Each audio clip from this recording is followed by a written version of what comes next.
Hi, everyone. Welcome to NiceGamLii Chanel.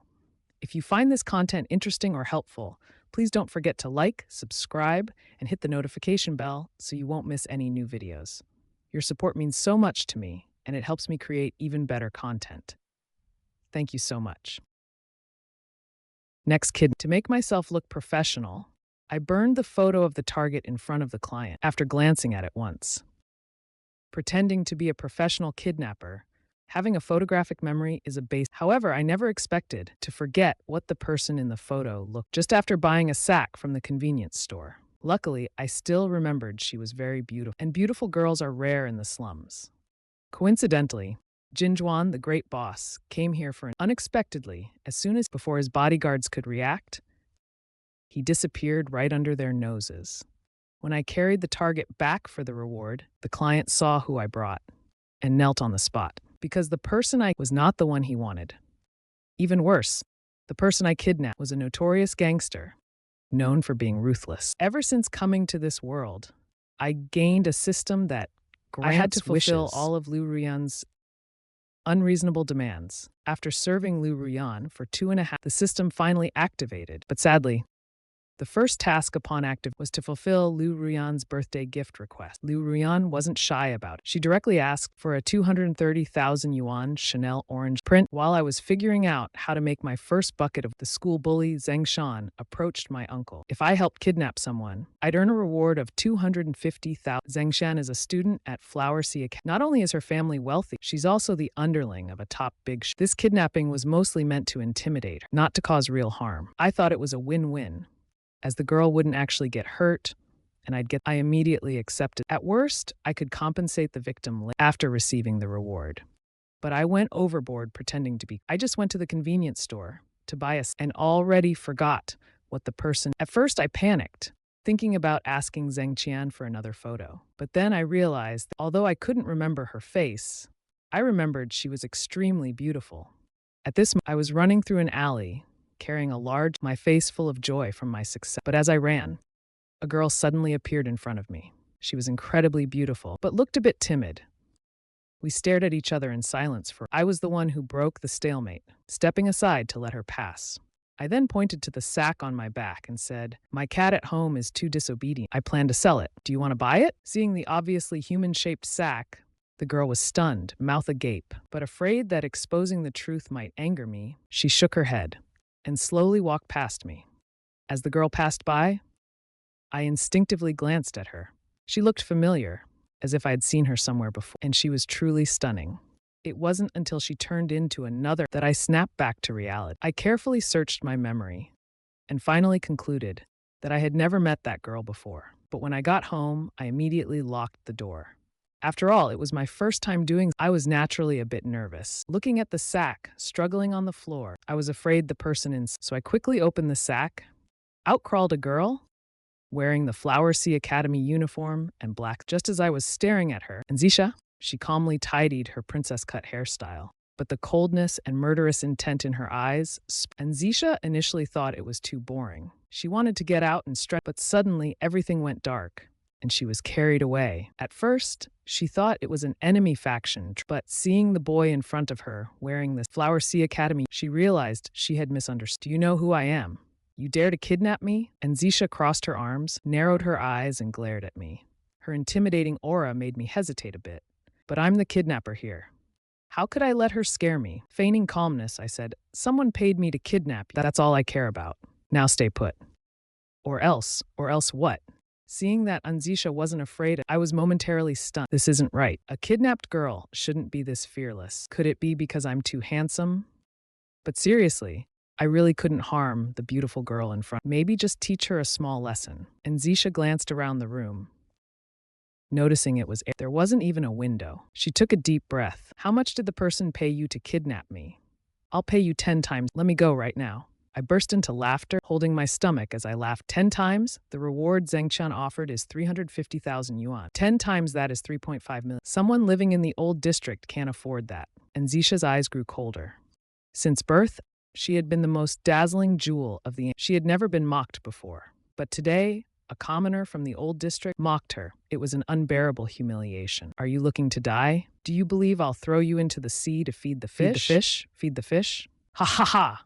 I couldn't help bursting into laughter again. After all, the person Zheng Qian paid me to kidnap couldn't possibly be a big shot. Zheng Qian had some power herself, so she knew who had influence. There's no way she'd take such a big... Although An Zhisha's demeanor and charisma were extraordinary, she was ultimately just a resident of the... How could she be so... An Zhisha felt like she was about to explode with... Years of composure meant nothing, and her teeth clenched tightly as she slowly lowered... Looking for death? Seeing this, I tried to act cool, pulling a tiny dagger, no bigger than from my pocket, and waving it in front. You'd better behave.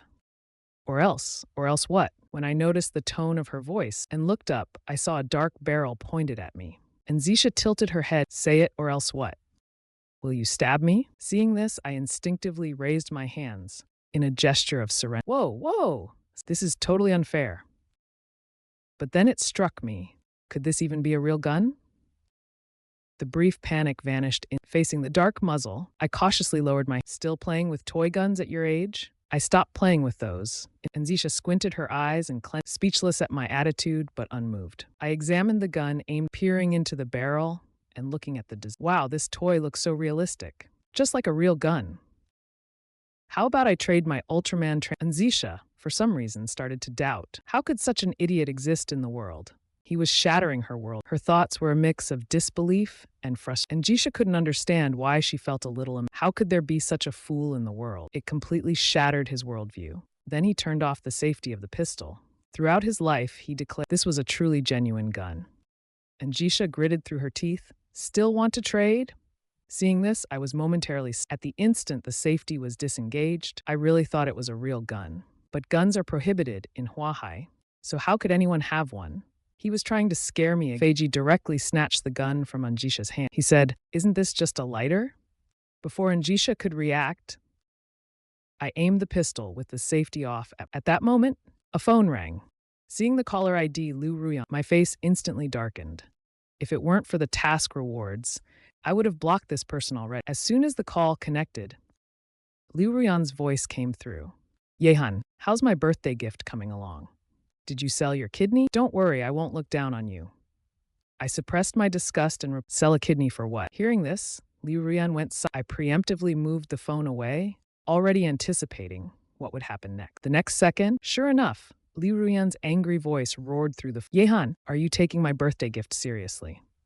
I'm telling you, if on my birthday I don't get the bag I want, then we're breaking up. Unbothered, I casually scratched my pinky. Oh, hearing my response, she was practically fumed. Yehan, do you really think I won't break up with you? Liu Ruyan shouted hysterically.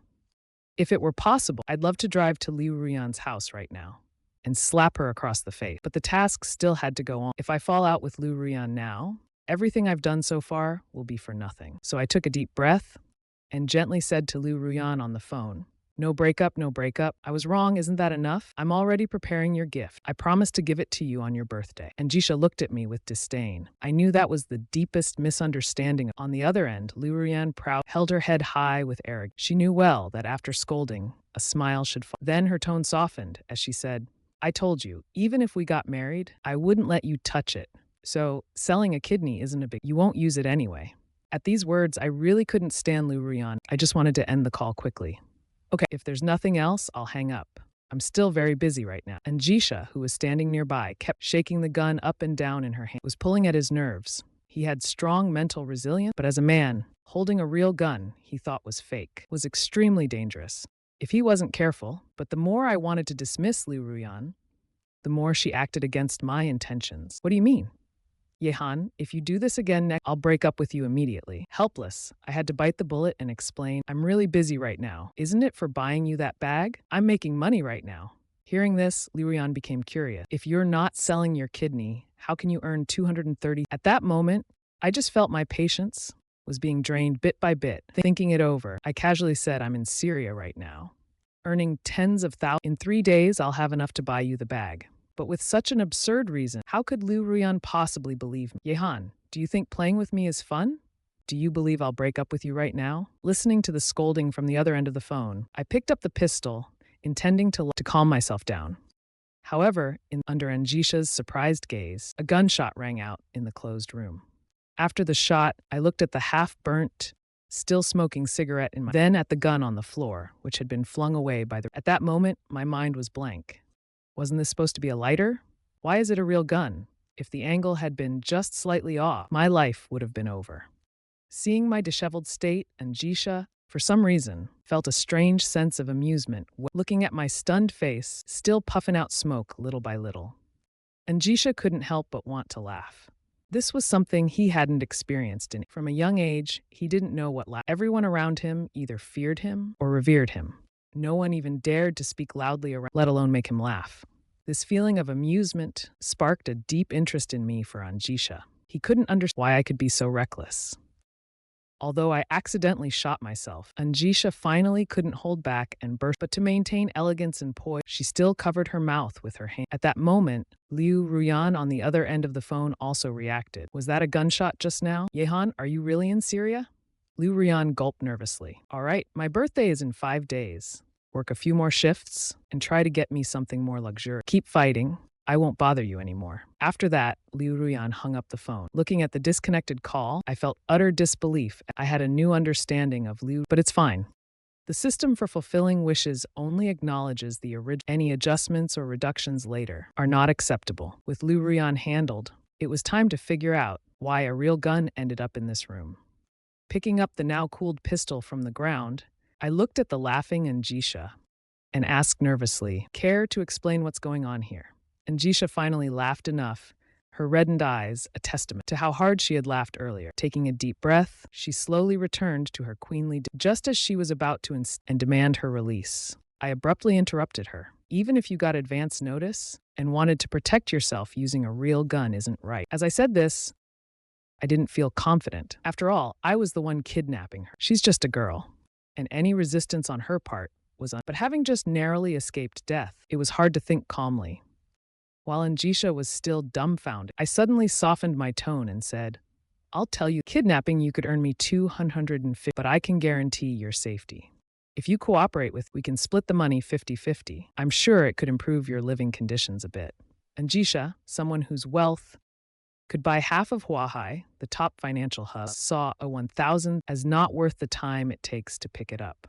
Yet someone dared to offer her 100,000. She held her forehead, half laughing, half crying, and even found it amusing, because in her world, it was absolutely impossible for anyone to say something so absurd and naive. Yehan thought offering tens of thousands had shocked An Zhisha. He reassured her, don't be surprised. There are plenty of rich people in this world. They are willing to spend money on things important.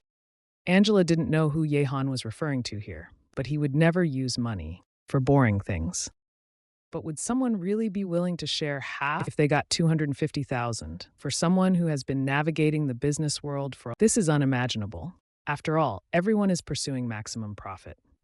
You got over 200,000 and you'd kindly share it with me? Angela joked.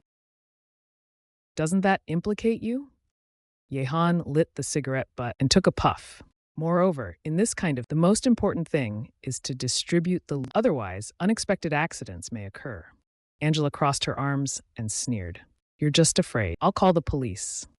Yehan fell silent because Angela was right. It wasn't that he was lying, but rather it was a win-win situation. He changed the topic and said, by the way, where did you get this gun? Why is it so new? And it even has bullets. You don't need to worry about that. It's legal anyway. Yehan, mimicking a movie scene, released the magazine. It was already empty. No bullets left. It seems there was only one bullet. No matter where you got this thing, take it with you when you leave. Yehan didn't want to have anything to do with guns. Angela said nothing. Seeing this, Yehan thought Angela was still not used to and comforted her, saying, actually, you don't need to worry. Zen Qin just wants to teach you a lesson, but I won't let him really hurt you. The name Zen Qin rang a slight bell for Angela. It seemed like it was from school. A girl who wanted to become the boss under him. Unexpectedly, it was him. If he wanted to destroy someone he wouldn't even need to do it. Just saying the name would suffice. He wouldn't even need to act himself. But Zen Qin should know him. Even with all the courage in the world, he wouldn't dare hire someone to kidnap him. Could something have gone wrong? Angela was now very interested in Ye Han. She smiled and asked, "If you don't hand me over to, he won't give you money. Aren't you doing this for money? Why do you care about my life or death?" Ye Han stood up and tossed the gun aside. "Of course I care. After all, I dragged you into this." Angela continued, "Oh, I heard Zheng Qing's family has significant. Are you sure you want to risk offending him to protect me?" Ye Han was brainstorming. Provoking Zheng Qing was indeed unwise. But dragging innocent people into this was, he could only hope the system would lend him a hand and reward him with some combat skills. "Anyway, I won't let anything happen to you. When the time comes, you just need to and leave the rest to me. If Zheng Qing comes after you later, just push all the blame onto me." Angela felt a little strange in her heart. To be honest, she had never been protected over the years. She had always resolved everything on her. But today, a commoner said something like this to her, and she didn't know how to describe it. Overall, it felt pretty good. "Since you said so, I can only agree. But you better protect me well," Angela said in a rewarding tone. Ye Han was in a good mood. He didn't want to keep watching over Angela. If she was willing to cooperate, that would be perfect. "No problem. I'll fulfill everything I promised you, whether it's protecting you or sharing half of the money." Actually, there was another reason Ye Han was so generous. The reason is, his main goal was the system's reward. Money was really just a bonus. This was also why he dared to make such bold. Once he got the system's reward, he wouldn't have to worry about anything else. Seeing how happy Ye Han looked, Angela didn't know if what she was doing was right or wrong. But earlier, she really wanted to do this, seeking some excitement in her boring life. At worst, if she got bored, she could leave. It wouldn't change much. Coincidentally, she had just secured the development rights so she could take some time off. Ye Han guided Angela to his bedroom to rest. In fact, in this two-story house, only his bedroom was clean. The others were just storage rooms. "You rest here for a while. I'm heading out for a bit." He locked the door. Ye Han wasn't surprised at how quickly Angela adapted to the situation. After all, staying just one day would earn her 120,000. Only a fool wouldn't be tempted. Ye Han took out his phone and called Zheng Qing using the. During the call, he noticed several circling above him, apparently searching for something. "Hello," the call connected. Zheng Qing's voice came through. "I've already helped you capture the person you want. When are you coming to settle the payment?" Ye Han hesitated. The noise of the helicopter roared loudly overhead, forcing him to shout into the phone.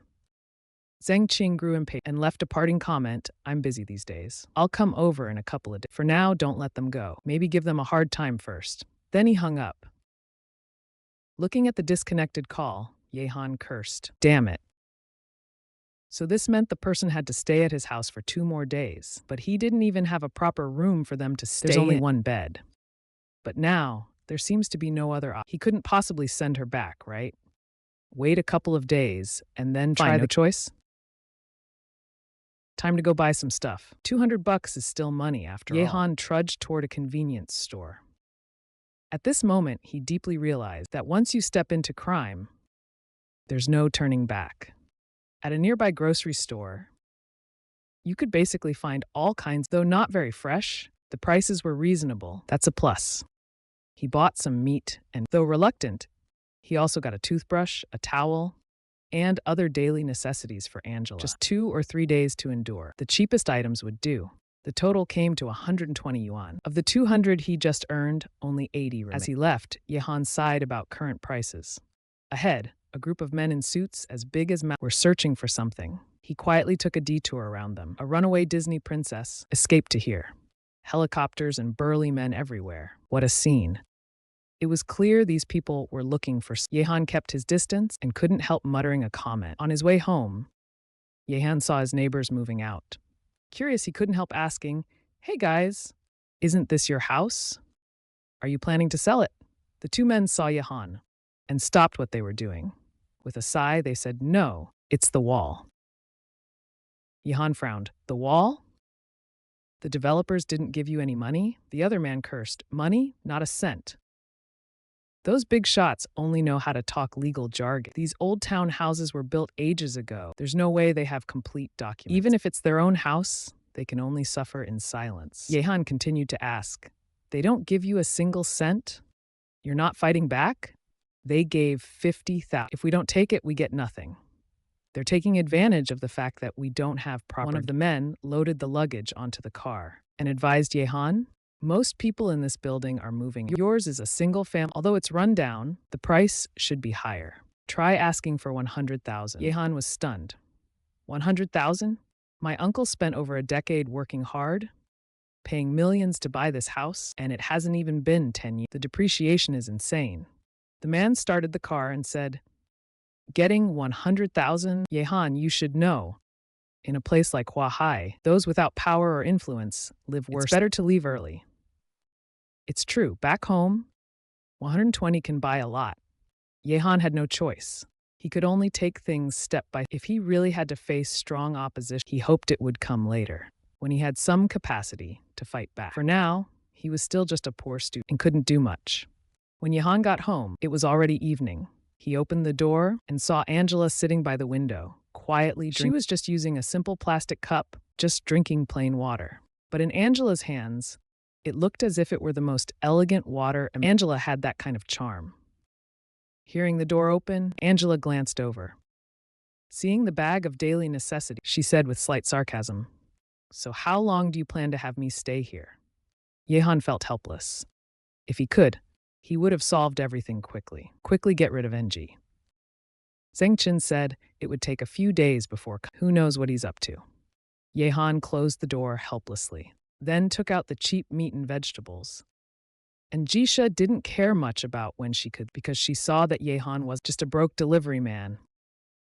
Even with her beauty, she didn't expect. Not sure if that's a merit or a flaw. Don't worry, I'll give you half the money. It might just take a couple more days. Yehan thought An Zhisha was worried, so he comforted her directly. An Zhisha looked out the window. At night, the chaos surged wildly. Putting down her cup, she asked, "Do you like money so? What's so good about money that makes you so infatuated?" Yehan was also tired, but the only chair was occupied and even his pillow was taken by her. With no choice, he had to sit on the floor.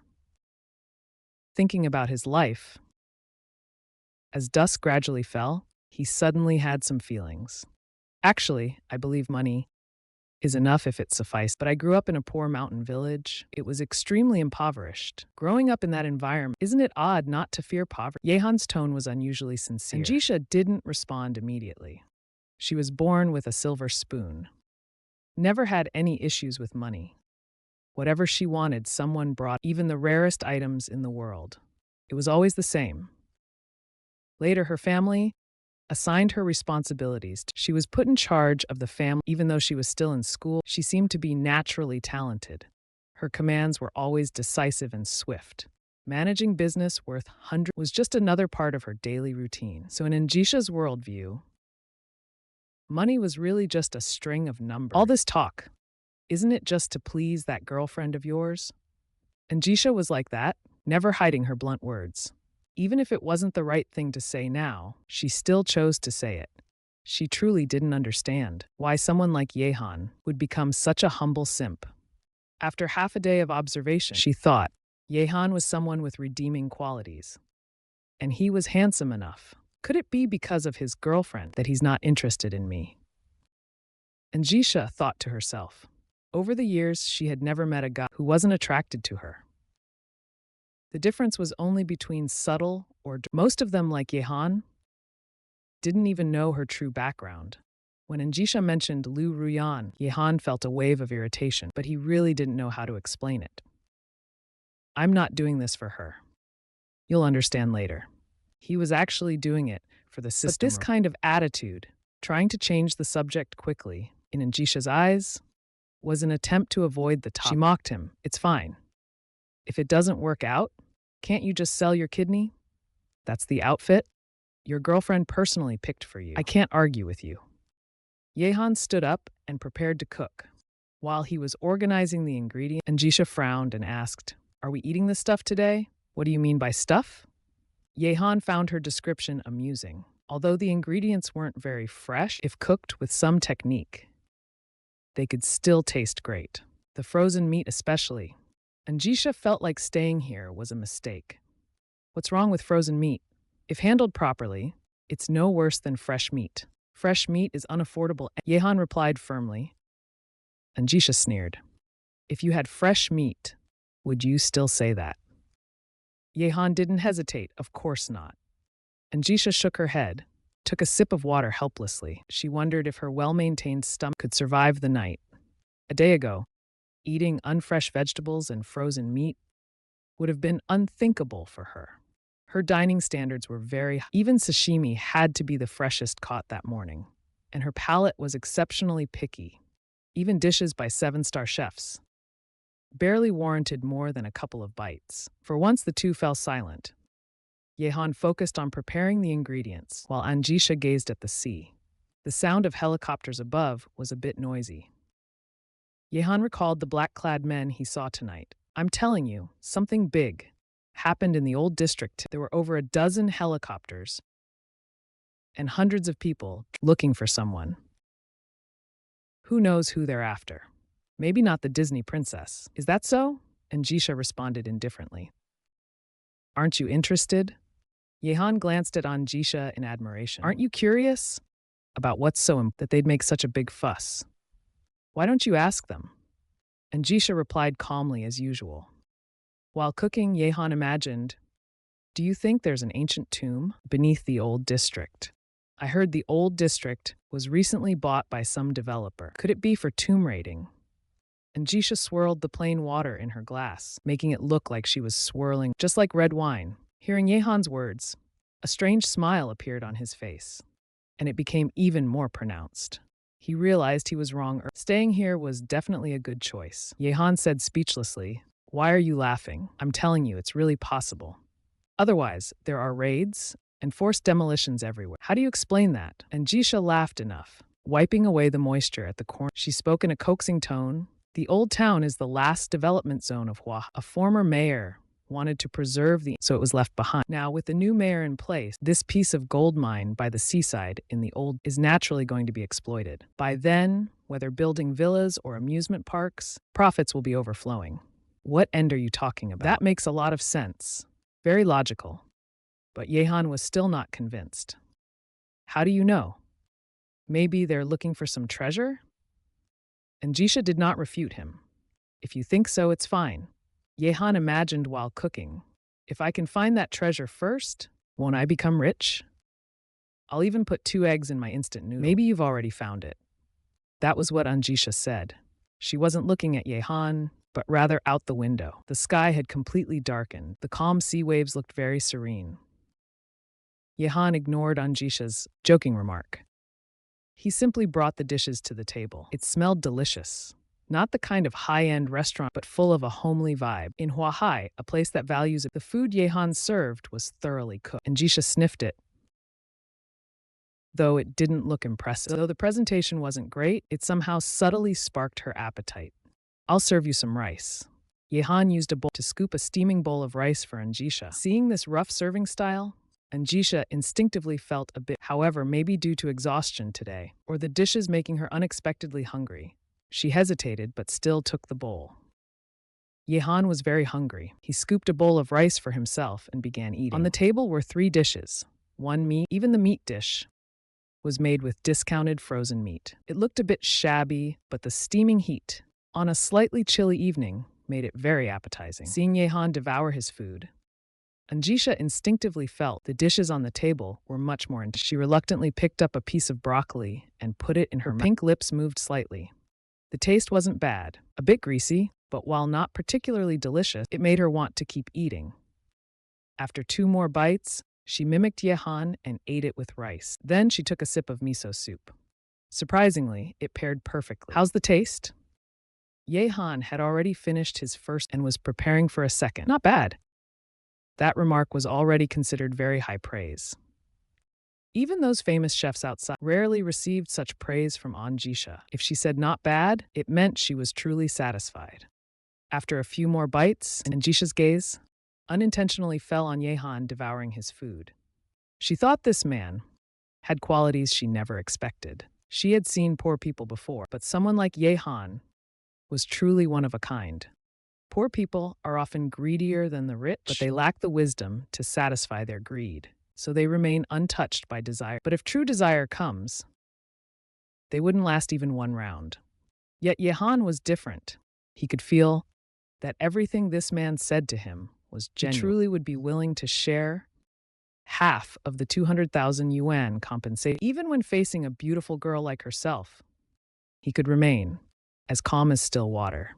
Though An Zhisha felt a bit unwilling to accept this, it was definitely one of Yehan's admirable qualities. An Zhisha ate her rice in small bites. She then noticed that Yehan was clearly taller than her, so why did he seem shorter when seated?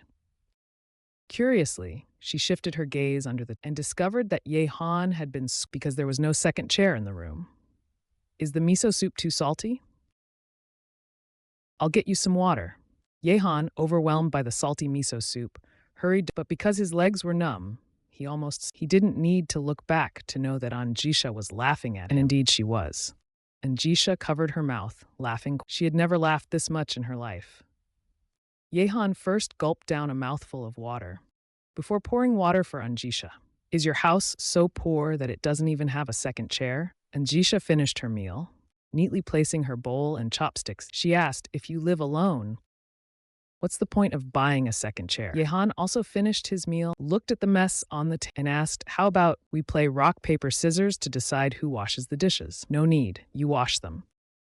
An Zhisha said in a tone of charity. The way she said it made it sound like granting a wish was some grand Forget it, he thought, unable to understand her logic. Never mind. I wasn't planning on letting you. You're a guest after all. Yehan knew it wasn't practical to ask An Zhisha to wash, so he decided to be generous. After all, it would only last a few more. While Yehan was washing dishes, An Zhisha felt bored. She noticed a few books by the bed. Casually, she picked one up to read, but the titles made her pause in shock. 100 Thoughts of Wealthy Women. If you want to please a wealthy woman, do this. 1001 Nights. Quickly enter the inner world of a wealth. If you have ambition, pursue wealth. I could also be a beauty. An Zhisha held her forehead. She rarely felt embarrassed, but at this moment, she was embarrassed on Yehan's behalf. What kind of nonsense was this? All 6 books were about living off women, analyzing the psychology of wealth. At first, she didn't know what to think, but slowly she found it amusing. Out of curiosity, she flipped one open, and An Zhisha was stunned. The book wasn't just well read, it was nearly falling apart. Inside, there were notes on key points, along with personal interpretations and explanations. Reading the seemingly logical but hilariously serious analyses, An Zhisha couldn't stop herself from laughing. No wonder he managed to get into Huahai Academy from such a small mountain village. His self-learning ability. An Zhisha nodded in acknowledgement of this one strength of Yehan. Finding it quite entertaining, she quickly flipped through the book. When she reached the last page, there was a long written passage. She thought it was a summary, so she started reading carefully. But from the first line, she knew something was off. I don't know if pinning my hopes on this counts as desperation, but I'm still just a student. My mother is sick, and I'm completely powerless. When you have no money, dignity is worthless. And Zhisha's expression subtly shifted. So Yehan wasn't seeking pleasure for himself. When it was because his mother was sick, wealthy women, and he had no money for treatment, so he had to do that. And Zhisha could already imagine Yehan, who was still in school, feeling powerless because his mother was ill, and trying everything he could think of to change the situation. Yehan at that time must have been very helpless. The decisive and firm An Zhisha, at this moment, actually felt a trace of compassion for Yehan. Those moments were enough to make anyone feel uncomfortable just by thinking, let alone experiencing them. In that moment, An Zhisha understood another side of Yehan. At this point, the owner of the house came over. Do you want to take a bath first? The hot water is ready. An Zhisha was caught off guard by the owner, but she did not appear flustered. Instead, she elegantly adjusted her robe and lightly patted it. What's the matter with this book? Yehan's initial intention was never something shameful. Not hiding the book was proof of that. So when An Zhisha asked about it, he naturally didn't feel embarrassed. Why can't I find a rich woman in reality? Can't I at least fantasize? Is that illegal? Yehan said to An Zhisha. And I'll tell you, I've already mastered all the strategies to win. It's as easy as pie. I'll definitely become successful. You'd better cling to my thigh now. An Zhisha crossed her arms and looked at Yehan with interest. She said, With your emotional intelligence, even if you met a rich woman, I don't think you'd stand a chance. Yehan retorted, how is that possible? If I really met a rich woman, with my charm, I'd definitely win her over. Oh, really? I don't believe you, An Zhisha said. Yehan looked displeased and walked over to snatch the book from An Zhisha's hand. He said, look, I've made records. The main characteristics of rich women are elegant demeanor. They don't speak loudly, and they are unfamiliar with common dishes. They remain calm and composed at all times. His voice grew softer as he continued reading, because the more he read, the more it seemed like the description matched the girl. Yehan stopped reading, shifting his gaze slightly to peek at An Zhisha sitting on the chair. Coincidentally, An Zhisha was also looking at him with a smile. For a moment, up and down, the two of them, a man and a woman, locked eyes in a fleeting moment of eye contact.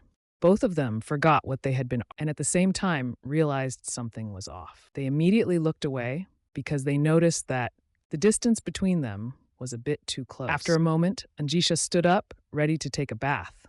Before leaving, she calmly said, being captivated by my is perfectly normal. No need to feel embarrassed. I'm going to take a bath. How narcissistic? Yehan muttered to himself. But even he couldn't figure whether he was truly mesmerized or something else. Either way, he didn't want to look away.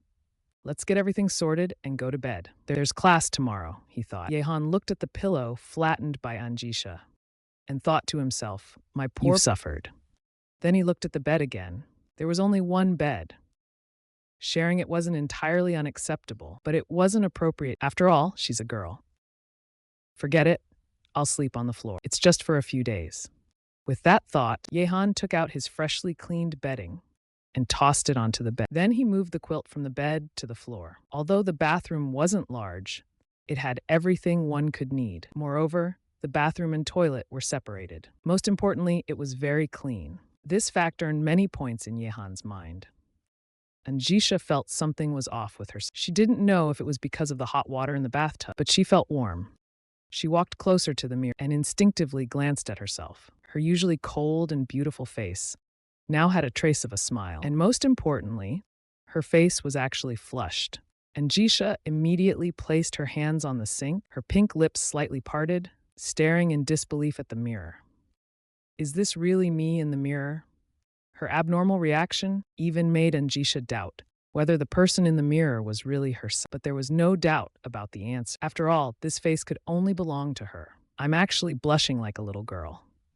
An Zhisha shook her head, unable to accept this sudden change in herself. Falling in love, leaning shyly in a boy's arms, or even blushing, these were things that the old An Zhisha would have thought impossible for herself. Yet now they were happening.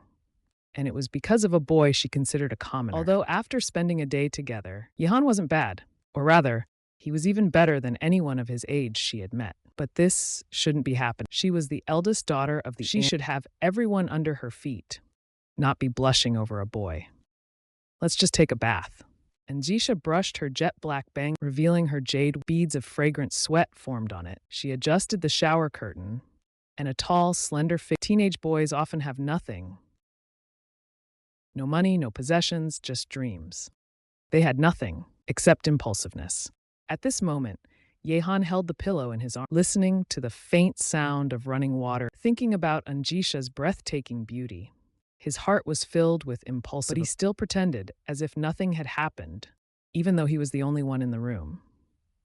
Although Yehan felt a surge of heat within, his expression remained unchanged. He acted as if everything was normal. Pretending to look for something, he moved his gaze to the pillow An Zhisha had been sitting on. Right. I haven't given her a towel or anything. Yehan stood up, placed the pillow on the chair, but as soon as he took a step, his foot slipped. He wobbled and fell, face first onto the pillow. The next moment, his face hit the pillow, and he gasped in pain. Ouch, that hurts. Why does it hurt so much? Suddenly, Yehan felt a pair of eyes watching him from behind. He immediately stopped moving. Listening carefully, he realized the sound of running water from the bathroom. Swallowing nervously, he slowly stood up and cautiously turned around. As he expected, the gaze came from An Zhisha.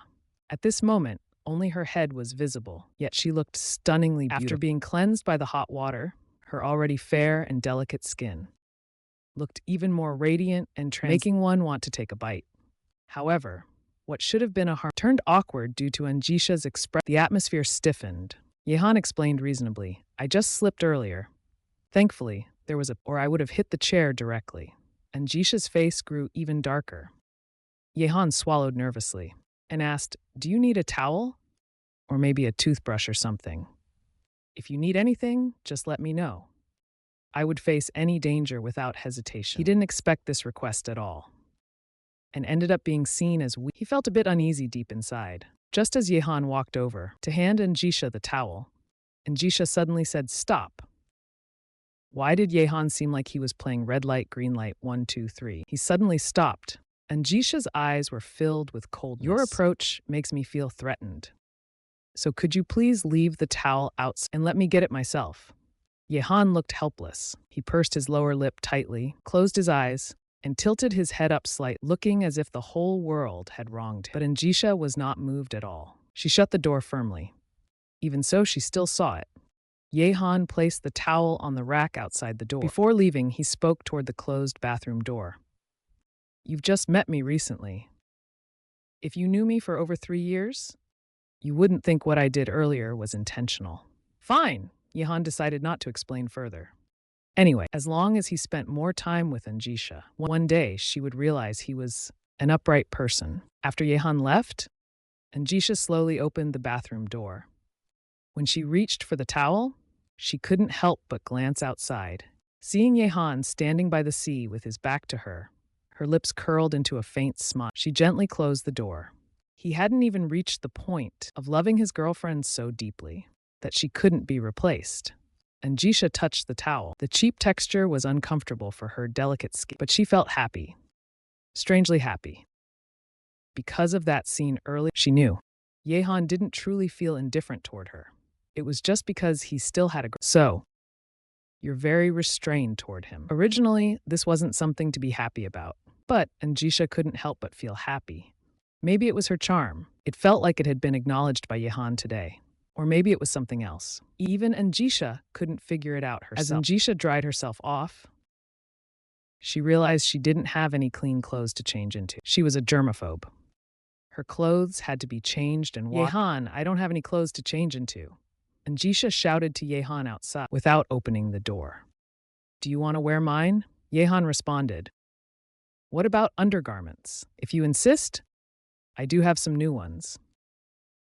I'll go buy them for you. It'll just take a few minutes. You can soak for a bit longer. Having a guest showering in his bathroom was definitely a test of his willpower. Getting some fresh air wouldn't hurt. Outside, the helicopters were still landing. Yehan wasn't sure if it was just his imagination, but there seemed to be more helicopters than during the day. At 11 p.m., he arrived at a 24-hour convenience store. Welcome. Yehan immediately noticed. The girl on duty was his friend Yan Tutu. Yehan, are you here to buy a late night? Yan Tutu gave off the vibe of a sweet girl next door. When she saw Yehan, her eyes lit up. The convenience store's goods were expensive and unhealthy. How about you wait until I'll cook something for you at my place? Yehan scratched his head. Yan Tutu, like him, was from a small town and had earned her way into Huahai through academic, though her school wasn't as prestigious. The two had met at a train station. Yehan had helped Yan Tutu find her way. They exchanged contact information and later met again in the old town. Eventually, they worked part-time at the same 24-hour convenience store. It could be said that they were quite fated. Faced with Yan Tutu's kindness, Yehan said, no need. I've already eaten. I'm just here to buy some necessities. Yan Tutu made a slightly disappointed oh. Then she asked, why haven't you come to work your part-time shifts these past 2 days? Did something happen? You can tell me if something's wrong. No. Yehan replied. I'll go buy my things now. Seeing Yehan's perfunctory response, Yan Tutu felt a little hurt, but she smiled and continued assisting customers. Arriving at the section for intimate apparel, Yehan stared at the wide selection of lines and fell into deep thought. He had no idea what size An Zhisha wore. Closing his eyes, Yehan tried to recall her figure. He thought back to An Zhisha's proportion, but the more he tried to remember, the more he found himself imagining her clothes. He suddenly shook his head and opened his eyes. Maybe it was the stress from earlier, but every time he thought about An Zhisha, his mind became uncontrollable. It was terrifying. He needed to solve this quickly. Yehan realized he had only been in the lingerie sector for a short while, yet several shop assistants were already watching him. But as for An Zhisha's size, he truly couldn't figure it out. His final solution was to buy something slightly larger. At least it would fit, and his trip wouldn't be in vain. Yehan selected a somewhat sexy black linen. He thought black suited An Zhisha. Of course, a red silk set would also suit her well. But they didn't have any red ones here. It was his first time buying. On his way to the checkout counter, he felt the gazes of others on him. It was strange and awkward. Finally, Yan Tutu processed his payment. Yehan pulled out some cash from his wallet. He only had about 100 yuan left. Looks like I'll have to work part-time again tomorrow. Otherwise, I won't even be able to cover basic expenses. However, even after holding out the money for a while, nobody came to take it. He looked at Yan Tutu behind the counter, who seemed stunned, especially when she saw the lingerie Yehan had bought. Yehan, is your girlfriend at your place? Yan Tutu asked hesitantly, stammering. Her expression didn't look good. It was unclear what she was thinking. Yehan didn't know how to explain. It was hard to justify a beautiful girl showering and asking him to buy lingerie late at. He decided to admit it outright. Seeing Yehan's admission, Yan Tutu's face turned even darker. Her expression was grim, lacking the liveliness of the girl next door she usually had. Why does your expression look so bad all of a sudden? Yehan looked down to see her face. But since Yan Tutu kept her head so low, all he could see was her bangs and nothing else. It's nothing. I just didn't expect you and Liu Ruyan to have progressed to this level. When Yan Tutu raised her head again, she forced a smile. But she was obviously lying. How could he respond to that? That'll be 40 yuan. Yan Tutu placed the lingerie into a black plastic bag and handed it to Yehan. Yehan gave her a 50 yuan note, accepted the change she handed back, and prepared to leave. Just as he reached the store's end, Yan Tutu couldn't hold back and called out to him. Yehan! What's wrong? Yan Tutu, being petite, only reached Yehan's neck. Standing in front of him, she looked like a grade schooler. Liu Ruyan is a terrible person. He's just using you to satisfy his vanity. He doesn't really love you. Don't be foolish anymore. It seemed like Yan Tutu wasn't used to bad-mouthing others. Her voice grew softer and softer as she spoke. In the end, only Wenyan remained. I know about this. Thank you for reminding me. Yehan thought An Zhisha had been soaking for too long. He rushed back, but he was stopped by Yan Tutu again. Yan Tutu looked at Yehan with some. Her other hand rested on her chest. It seemed like she was cheering herself on. Yehan, you deserve better. Yehan actually understood what Yan Tutu meant. But for some reason, hearing this sentence, he couldn't help but think of An Zhisha. Yan Tutu's face turned pink. She mustered great courage to say those words. Now her heart was pounding. She felt some regret, but she was also looking forward to the result. What would Yehan say? Would he agree? Or would he refuse? All right, I understand. Thank you for reminding me. I'll treat you to a meal later. Yehan moved Yan Tutu's small hand aside, then rushed home without looking back. The door of the 24-hour convenience store, sea breeze blew in, leaving Yan Tutu standing awkwardly in the wind. Yehan knew that this would hurt Yan Tutu, but he didn't know what the right thing to do was. Rejecting Yan Tutu outright seemed too cruel, yet he couldn't bring himself to accept her either. Having just gone through Miss Liu Ruyan's words, he was now a little afraid of the idea of a girlfriend. My actions just now. She should understand what I meant, right? Yehan brushed these thoughts aside. He quickly walked back home, hearing the door open. An Zhisha, soaking in the bathroom, opened her eyes slightly. A few minutes isn't too long. She was quite satisfied with Yehan's efficiency. I wasn't sure about your size. Can you check if it's suitable? Yehan placed the clothes on the railing outside the bathroom door. An Zhisha opened the door. She glanced at Yehan cautiously. Yehan stood as before, like someone meditating, facing the vast ocean. He smirked in satisfaction. Unwrapping the plastic packaging, inside was a set of black undergarments. Though of poor quality, it was better than having none. After putting them on, they felt a bit tight, but it was still within an acceptable range. Do you want to wear my clothes? I'll grab you one. As Yehan wondered whether he should find something for An Zhisha emerged with wet hair, wearing a shirt and a short skirt. The sight was truly enticing, since An Zhisha changed her clothes daily, and she barely walked herself. Her clothes, after a day, only carried her faint fragrance, no other odors. The hairdryer is here. Don't catch a cold. Yehan felt a twinge of envy inside, but An Zhisha didn't dry her hair. Instead, she sat on a chair, her long, slender legs smooth and bare, crossed elegantly. Not drying your hair? You might catch a cold later, Yehan asked again. You should rest. Come and dry my hair?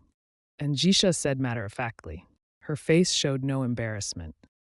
Looking at An Zhisha, with her shiny, sleek black hair, Yehan sighed.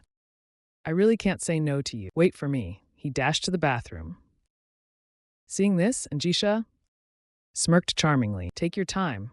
I saved some bathwater for you. Drink it slowly. Yehan almost tripped and fell to the ground. Was she questioning his character? Unbearable. What's so great about bathwater? Isn't there your worn clothes in the bathroom? Those are the things a man should fantasize about. Yehan immediately retaliated against An Zhisha's joke. But An Zhisha didn't blush as Yehan had expected. Instead, she rubbed her pale index finger and thumb. Well, you can give it a try. If you truly want to be thrown into the sea to feed the tension between the two was palpable. Yehan's earlier words were spoken without much thought. But as a man, he decided not to bicker with a woman. He huffed, then shut the bathroom door.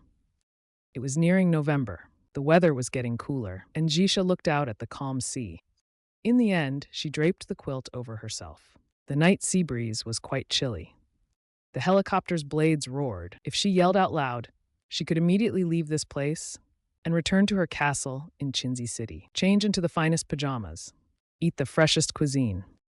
And if she wished, she could even teach Yehan a lesson. That's right, she didn't plan to kill Yehan. After all, for now, Yehan was interesting, so she wouldn't do anything drastic. As for later, when she grew bored, whether to kill him or not wouldn't matter. And Zhisha didn't realize that the small choice she made tonight would bind her to Yehan forever. In the bathroom, to be honest. He had been joking earlier, but when truly facing An Zhisha's intimate clothing, his body felt like it was filled with primal energy.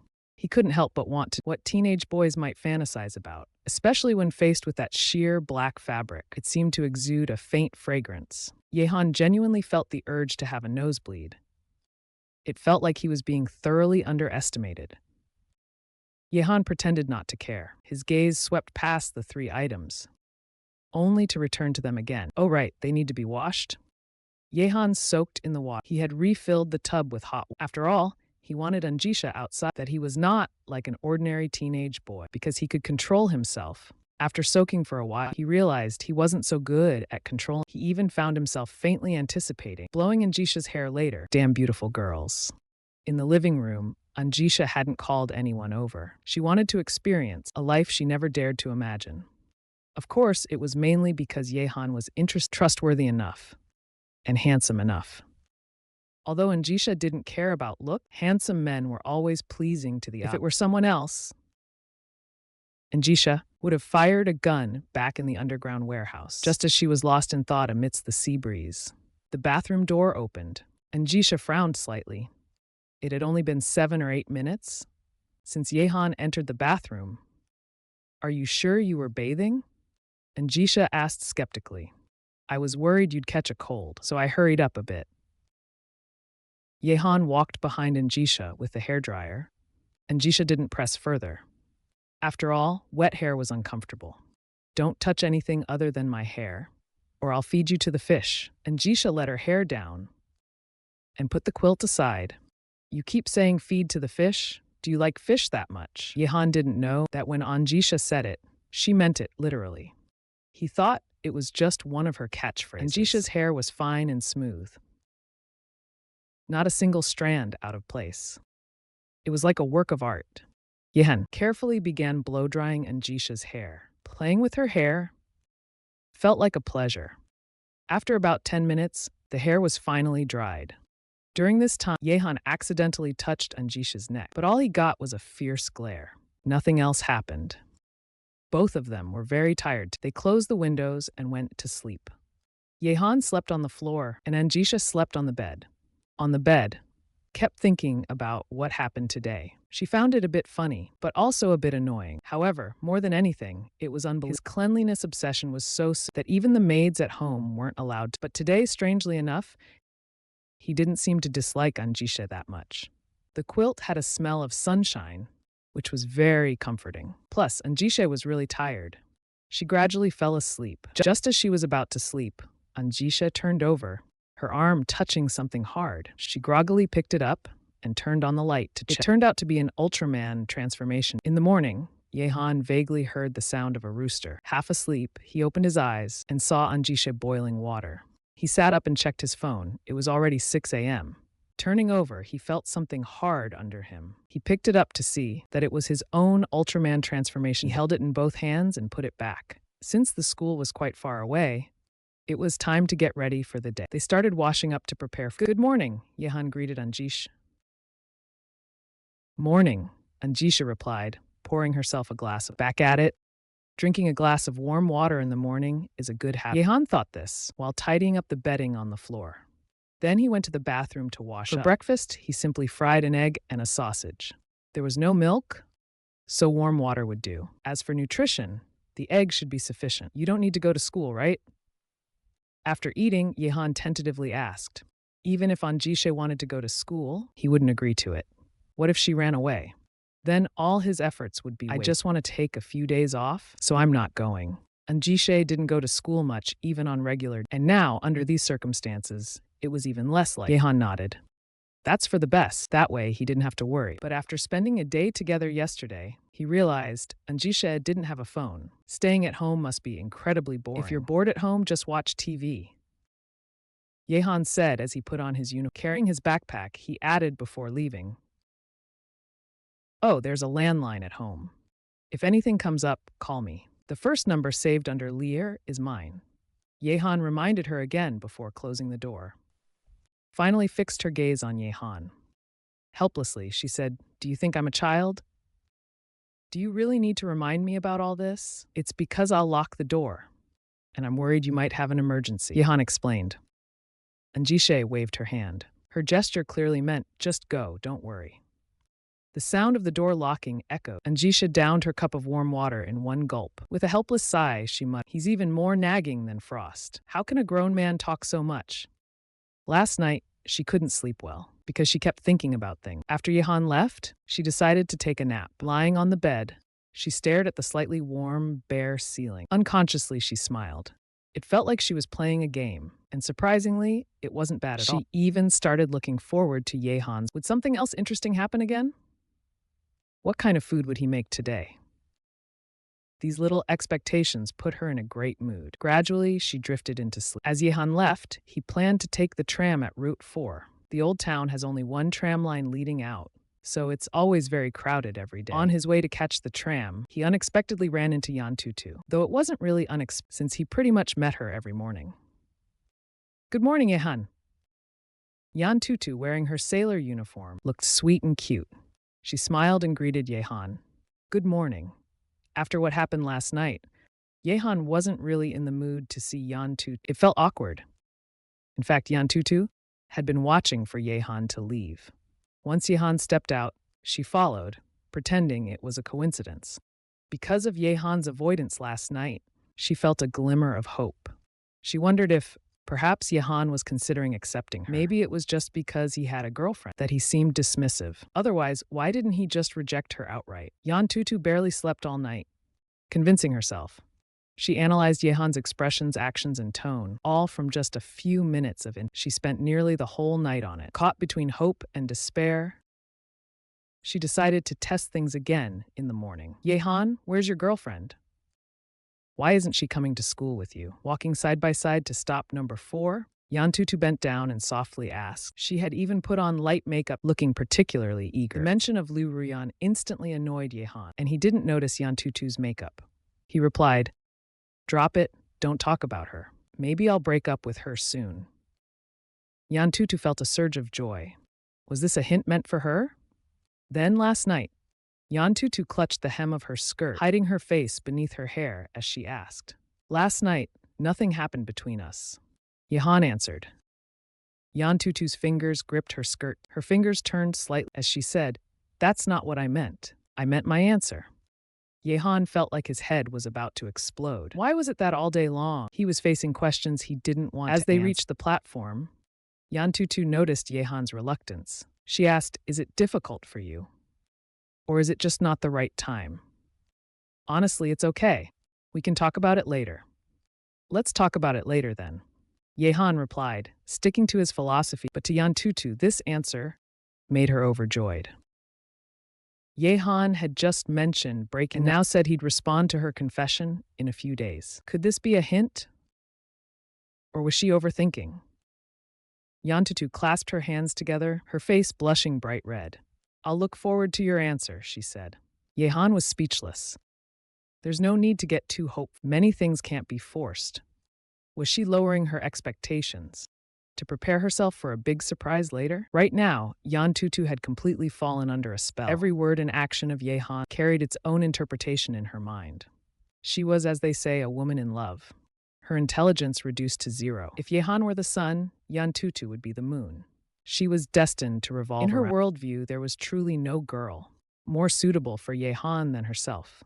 After all, they were both from small towns, both living in the old district, and she believed she wasn't She cared for Yehan far more than Liu Ruyan. If Yehan could see through Liu Ruyan and break, then she believed she'd be his only choice. The two of them swiped their cards. Yan Tutu seemed visibly happy as they walked. Well, he should be Yehan's only choice. The two swiped their cards. Along the way, he seemed barely happy, but tried to appear Yehan, how about I make lunch for you tomorrow? What do you like to eat? Yan Tutu asked with a bright smile. Yehan couldn't understand Yan Tutu. What exactly was on her mind? That made her suddenly so cheerful, and it definitely wasn't fake. No need, it's too much trouble. And making lunch is too significant. Yehan didn't want to owe Yan Tutu too much. Moreover, a girl making lunch for a boy has a very special meaning. He couldn't bear it. Yan Tutu used to be a shy girl, but now she was so bold, swinging Yehan's arm back and forth. "I said it's not a hassle, tell me. What do you like to eat?" she insisted, attracting curious glances. And with her antics escalating, Yehan had no choice but to relent. Okay, he said. "Whatever you're eating, just make me this. I'm not picky." Yan Tutu almost jumped. She was thrilled in the train car. So soft-hearted. They got off the train with lively chatter halfway, leaving Yehan alone, swaying in the train. At 7:30, Yehan arrived at the school. As soon as he appeared, many eyes focused on him, pointing and gossiping openly, without any pretense. So this is the school's infamous dog Yehan? Such a handsome guy, why bother? I heard he went to fight in Syria, just to buy Liu Ruyan a bag. And he came back alive? Impressive.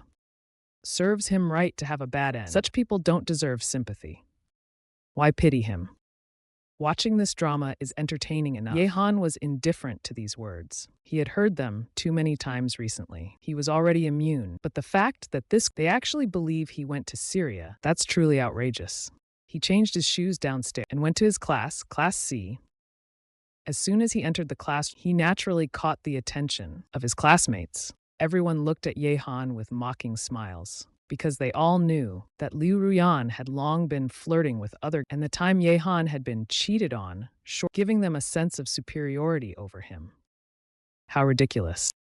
No one else can stoop to this level of grovel. I wonder if he'll keep groveling after knowing he's been cheated. A girl with a pockmarked face, I think he will. All he needs to do is give money, right? Luyan probably didn't even let him touch her. I heard she even asked him to sell his kidney, and he agreed. Who knows if he's already sold it? So what if he sold it? It's not like he needs it. Their voices were loud. Even those who didn't care were laughing uncontrollably. The classroom filled with Yehan stood up abruptly.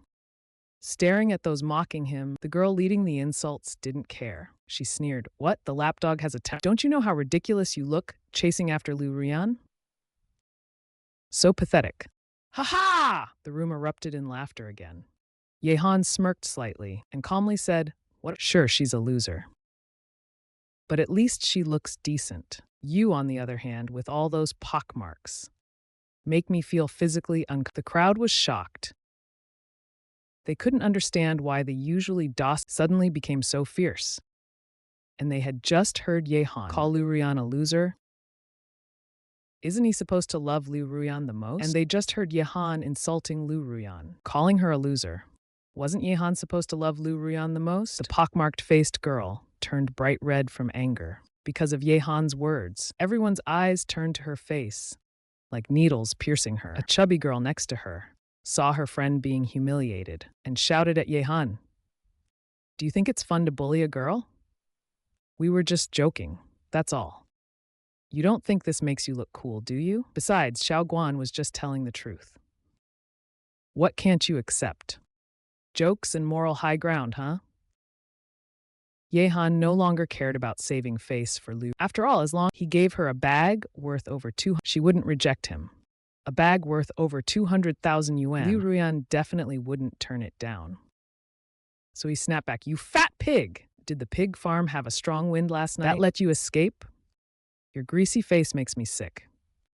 And you smell awful. Why don't you take a bath in 100-degree hot water?" The fat girl exploded with rage. In her anger, she revealed sweat stains.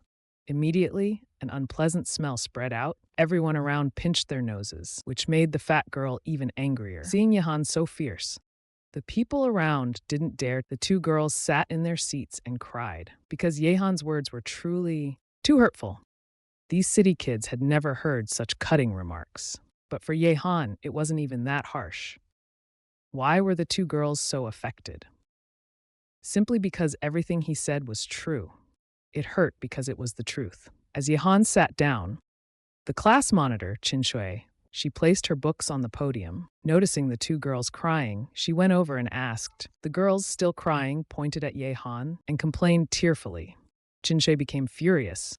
She walked straight to Ye Han and threw his books on the floor, shouting angrily, "Ye Han! How can you talk to girls like that? And that girl is your classmate too." Qin Shui was furious. She couldn't imagine how Ye Han's words just now would create a psychological that might last a lifetime for those two girls.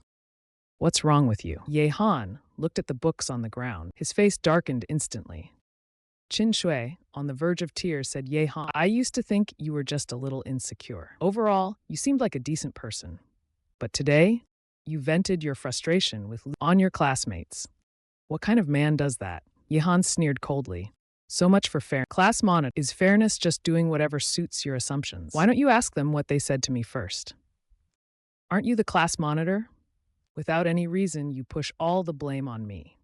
Is this the fairness you promised as class monitor?" Qin Shui was disappointed, seeing Ye Han's stubborn attitude.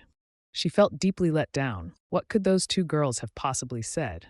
And even if they were wrong, "You could have told me. Why did you have to insult them so harshly? Now, how can they face their classmates in the future?" The reason for her intense reaction was that she had a good impression of Ye Han. She might even say she liked him. She admired his determination and devotion. But seeing him like this today, she felt the person she admired was gone. That's why she was so angry. How can they face their classmates? Just like how I have to face the whole school. Ye Han didn't want to argue further. He said bluntly, "You don't have to pick up the books. Just admit it to the teacher later when asked." Qin Shui fell silent. For the past 2 weeks, Ye Han had faced constant ridicule, even outright insults. How had he managed to endure it? And yet Ye Han's attitude, this also made him slightly suspicious. Could it be that Xiao Guan really said something particularly offensive? Qin Shui didn't pick up the book. Unable to save face, he walked away directly. At this moment, a boy waved at Ruo Ye Han from the back door. Seeing the person, Ye Han put down the books he had arranged and went out. Qin Shui took this opportunity to approach Xiao Guan and the others. Frowning, he asked softly, "Did you say anything offensive to Ye Han?" Ye Han's attitude was firm, and his gaze was cold, making him want confirm. The pockmarked face and the fat one wiped, answering without hesitation, "Of course not. We just told him not to keep chasing after Liu Ruyan." He suddenly got mad and said those things to us. Xiao Mei nodded in agreement. Qin Shui sighed and said, "You all know he likes Liu Ruyan. Yet you still said such thing. Although it's his fault this time, you all bear some responsibility too. We understand, class monitor. The two replied in unison. Seeing their remorse, Qin felt somewhat relieved. After confirming this, he looked at Yehan chatting outside the door. He shook his head in disappointment. Little did they know, this whole drama had been recorded by someone. Outside the door, Yehan faced the indifferent Li Hua and coldly asked, Liu Ruyan, is she looking for me? Li Hua crossed his arm, his face full of looking down on Yehan, he said, Sister Liu hasn't had breakfast. Go buy her breakfast.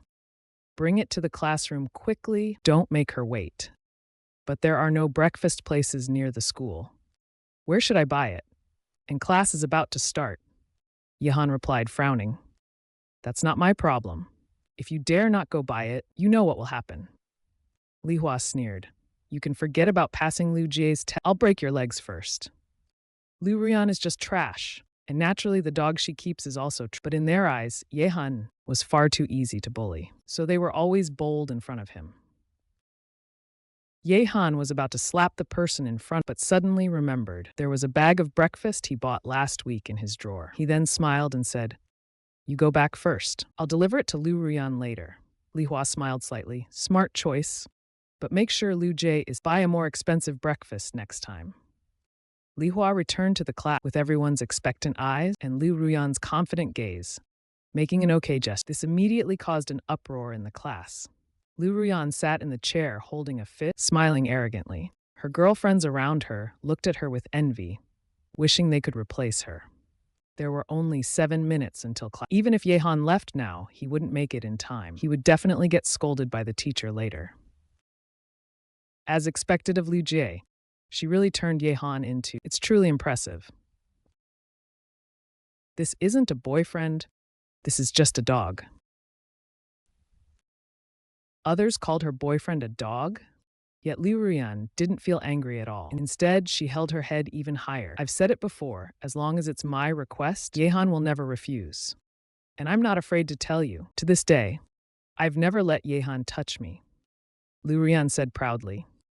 People around her eagerly asked Liu Ruyan for it, hoping they could find their own. They truly admired Liu Ruyan. Having someone care for them every day was remember everything about and take care of everything for him. No matter how you play or have fun outside, there are no complaints. At that moment, Yehan walked into the classroom carrying a large bag. Liu Ruyan snorted arrogantly, ignoring him. However, Yehan, like an obedient dog, walked up to Liu Ruyan and placed the breakfast on her desk. Why are you so late? Liu Ruyan deliberately nitpicked, trying to embarrass Yehan in front of it to assert her status. It had been less than 3 minutes, and Yehan had already brought the breakfast. The class wasn't surprised, because they assumed Yehan had prepared it in advance. This was their consensus. Remember, if you're ever this slow again, I'll break up with you right away. And no matter how much you beg, we won't reconcile. Liu Ruyan was confident that Yehan would comply immediately. However, Yehan coldly replied, surprising everyone, Are you eating or not? If not, I'll feed it to the dog. Liu Ruyan was stunned. Yehan actually dared to speak to her like that. Could it be that he wasn't afraid of breaking up? The others who were waiting for a show were also dumbfounded. They had never seen Yehan talk to Liu Ruyan this way. In the past, he didn't even dare to. It was unclear what had changed now. Liu Ruyan looked at her classmates gossiping around and suddenly felt humiliated. She questioned angrily, Yehan, what do you mean? Are you feeling wronged for buying me breakfast? If you don't buy it, there are plenty who will. Yehan indifferently replied, then asked someone else to buy it. He pointed to the sneering Li Hua. Let him buy it. Unless he's out of money. Li Hua was instantly enraged. He slammed his fist on the desk and shouted, Yehan, if you've got guts, don't leave after school. I'll break your legs. Li Hua assumed Yehan would back down like he always did. However, Yehan showed no fear at all, mocking me, saying I'm just Zeng Qin's dog. Does Zeng Qin even know you? How dare you act so arrogant? Hearing this, Li Hua suddenly broke out in a cold sweat. Could it be that Yehan actually knows Zeng Qin? But he forced himself to stay calm and said, So what if I'm Qinjie's dog? Do you believe I'll call Qinjie right now and have her deal with you? Li Hua imagined Yehan would, but the scene he expected, Yehan calmly handed his phone to Li Hua. Hey, weren't you going to make a call? Go ahead, call her right now. Call her in front of me. He pointed to a contact on his phone. Li Hua's face immediately turned pale. In reality, Li Hua was just a low-ranking follower of Zen. He had only seen her a few times and never even spoken to her. He certainly didn't have her phone number. Liu Ruyan was also shocked. She never imagined that someone like Ye from such a small place could know Zeng Qin. Zeng Qin was the queen backed by a powerful family. How could Yehan possibly know someone like that? No wonder he dared to speak like this today. Li Hua hesitated only briefly, then quickly realized something. The number might not even be. After all, he also had a contact labeled Zeng. That was actually a delivery. But seeing Li Hua's uneasy expression, Yehan sneered coldly. Without hesitation, he dialed the number. Both Liu Ruyan and Li Hua stared at the phone, their hearts pounding. Could it really be Zeng Qin's? When the call connected and Zeng Qin's voice came through, everyone froze in shock. Yehan remained calm the entire time. Could it really be true? When Zeng Qin's voice was heard, everyone present was utterly stunned. It was all real. Unlike them, Zeng Qin came from a powerful family with significant. They were just small-time cliques in school, just bullying people at school. But Zeng Qin is different. He's serious about it. Yehan, how's the task going? Did the person run away? Zeng Qin asked. Yehan. Yehan didn't reply. He just smiled at the fat pig. He handed the UG to Li Hua. Li Hua was so scared he kept but Yehan wouldn't let him off. Step by step he followed. He nodded slightly, gesturing at the phone in his hand. Li Hua didn't dare to speak, so he just shook his head. Yehan, are you listening? Zeng Qin's voice was already tinged with anger. Yehan knew Li Hua was a leak. He brought the phone to his mouth and said everything was fine. Good, very good. Keep an eye on him for me. There will be rewards for you later. After Zeng Qin finished, he hung up the phone. Li Hua was so scared he sat on the. Yehan looked down at him from above and said, Didn't you want Zeng Qin to deal with me? Why didn't you say anything when the call connected? Scared? Li Hua was now completely submissive to Yehan. He still didn't dare to say a word. Yehan noticed there were only 3 minutes left until class. He left the classroom without sparing Liu Ruyan a glance. But before leaving, he still said to Liu Ruyan, You better eat quickly. Class is about to start. Then he walked away quickly. Liu Ruyan suddenly felt as if the cloud revealing a bright, starry sky. Yehan still cared about her. Otherwise, why would he buy breakfast for her in advance and even remind her to eat quickly? It must be because Yehan found out seeing other men. That's why he was throwing a tantrum. But in the end, he still couldn't let go of Liu Ruyan. The classmates around her admired Liu Ruyan even more. Yehan had suddenly become so capable, and he was still supporting Liu Ruyan. From now on, Liu Ruyan can walk around the school with her head held high. Sister Liu is truly impressive. After Yehan got to know Zeng Qin, his achievements will definitely be. Yeah, judging from their conversation earlier, it seems Zeng Qin values Yehan a lot. If you follow Yehan, you'll definitely succeed. What do you mean follow? I, Sister Liu, am the queen. Yehan, as my boyfriend, should be devoted to me. Liu Ruyan was very pleased. She thought about how she treated him before. It was just to push him forward, to let him know the road ahead is tough. He needs to grow stronger. I hope he understands my good intentions. Immediately, some friends agreed. So does that mean half of Yehan's achievements should be credited to Sister Liu? Someone immediately refuted, nonsense. I think Yehan's success is entirely thanks to Sister Liu. Liu Ruyan was overjoyed inside, but her face remained calm. Whether credit is given to me or not, it doesn't really matter. As long as Yehan has a bright future. Immediately, someone chimed in angrily. If Yehan dares to abandon Sister Liu in the future, I won't let him off. Someone else added, exactly. Sister Liu has sacrificed so much for Yehan, even enduring insults. If Yehan dares to be ungrateful, even if we can't do anything to him, we won't let him have peace. Liu Ruyan saw everyone's reaction and felt delighted. With just a few words, she not only turned her past misdeeds into her good intentions, but also put Yehan in a tough position. If Yehan dares not to listen to her, he will undoubtedly face criticism. Today is truly one piece of good news after another. Liu Ruyan beamed with joy. She opened the plastic bag. As soon as she opened it, something felt off. Why is the breakfast so cold? Even if it had been sitting for a while, it shouldn't have lost all its warmth. Just as Liu Ruyan completely opened the bag, on Yehan's side, he was recording the words the teacher wrote in his notebook. Class was already in session. He could imagine What would happen when Liu Ruyan opened that week-old breakfast? The result would be catastrophic. Picture this: rotten eggs and a few buns in a sealed space, at an indoor temperature of over 25 degrees for an entire week. The smell could rival that of a biochemical weapon. Yehan put down his pen and exhaled. Just thinking about the scene was enough to make him smell that stench. However, when he looked up, he realized it wasn't just him. Almost everyone was covering their noses. The young English teacher even wondered if someone had an accident in class. He patrolled the room, looking around. Initially, everyone thought it was just an ordinary bad smell, until the second-floor restroom was full of both Class F and the adjacent class missed their morning lesson. Ambulances came one after another. The Class F homeroom teacher exclaimed they'd seen their great-grand. A biochemical virus alarm was. It was then that Yehan realized he had completely underestimated the power of that breakfast. Liu Ruyan was nowhere to be seen. Yehan guessed that being closest to the body, she must have suffered the most. She was probably still in the ICU now. At least it was peaceful for once. Just as Yehan was about to buy lunch and head to he suddenly remembered the cat, An Zhisha. It seemed it hadn't been fed yet, but he realized he didn't have much money left. As people passed by him, Yehan took out his wallet. Inside were just a pitiful 20 yuan. If he wanted to go home, he'd need to take the tram. That leaves only 12 yuan. Just enough to buy the cheapest food available. Forget it. Skipping a meal doesn't matter. Better that than letting someone. That would be a real loss. An Zhisha is locked up at home anyway, nowhere to go.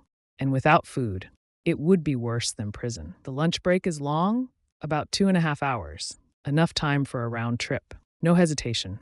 Yehan immediately took the tram back to the old. It was quite a coincidence. He had finished all the food at home just that morning. Otherwise, he wouldn't be in this. Tonight, when working his part-time job, he could eat for free again. It wasn't the first time Yehan did this.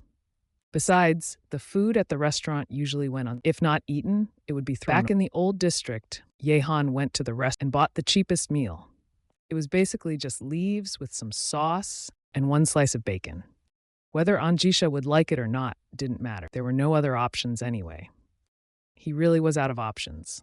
Because Huahai Academy, being a prestigious school, had strict rules about students working part-time. Students could only work 3 days a week, unlike Yan Tutu College, which also had restrictions but wasn't strictly enforced. Carrying the black plastic bag, Yehan quickly headed home. As soon as he got close to home, he looked up and saw a group of people pointing at and discussing his house. Yehan walked closer, and they noticed him. A middle-aged man directly asked, "Are you the owner of this house?" Yehan felt a sense of unease and thought to himself. He replied, "Yes, I am. What's the matter? What do you want from me?" The middle-aged man scribbled something on the paper. He adjusted his glasses. He said to himself, "It's fine as long as it's you. Hurry up and sign this. You're the only one left in the old district who hasn't." Yehan frowned. He asked, "Sign what?" The middle-aged man, full of pressure. Yehan glanced at him. Word by word, he said, "Sign it. If you don't sign, you won't get any money. Don't come crying to us later claiming we did." Yehan's face turned cold. He said, "You're here to take my house, aren't you? Forget it, I'm not selling." The men exchanged glances, and the young man in front of them was too naive. "Do you think this is up to you?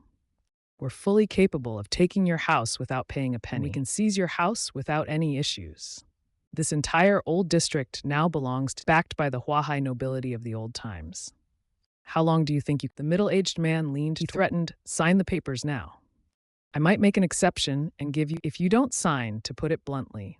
If you fall into the sea one night, no one..." A blatant threat. But does Yehan care? He doesn't. So go ahead and try. Yehan, stubborn as a bull, he refused to compromise because he had been pushed too far. The middle-aged man found Yehan amusing. He took off his glasses slightly. He squinted at Yehan and smirked. Then turned to the well-dressed. He introduced him to Yehan. "Do you know who he is?" "Not interested," Yehan said. The middle-aged man raised his voice behind him. "His name is Chao Gong. He's the project manager here." Introducing him to Yehan. "Do you know who he is?" "Not interested," Yehan replied and started to leave. The middle-aged man raised his voice behind him. "His name is Chao Gong. He's the project manager here. His authority is beyond your imagination. If he really wanted to do something illegal, no one would dare stop." Yehan remained silent. He kept walking forward. The middle-aged man took a couple of last chance, he said. 300,000. What I said earlier wasn't a threat.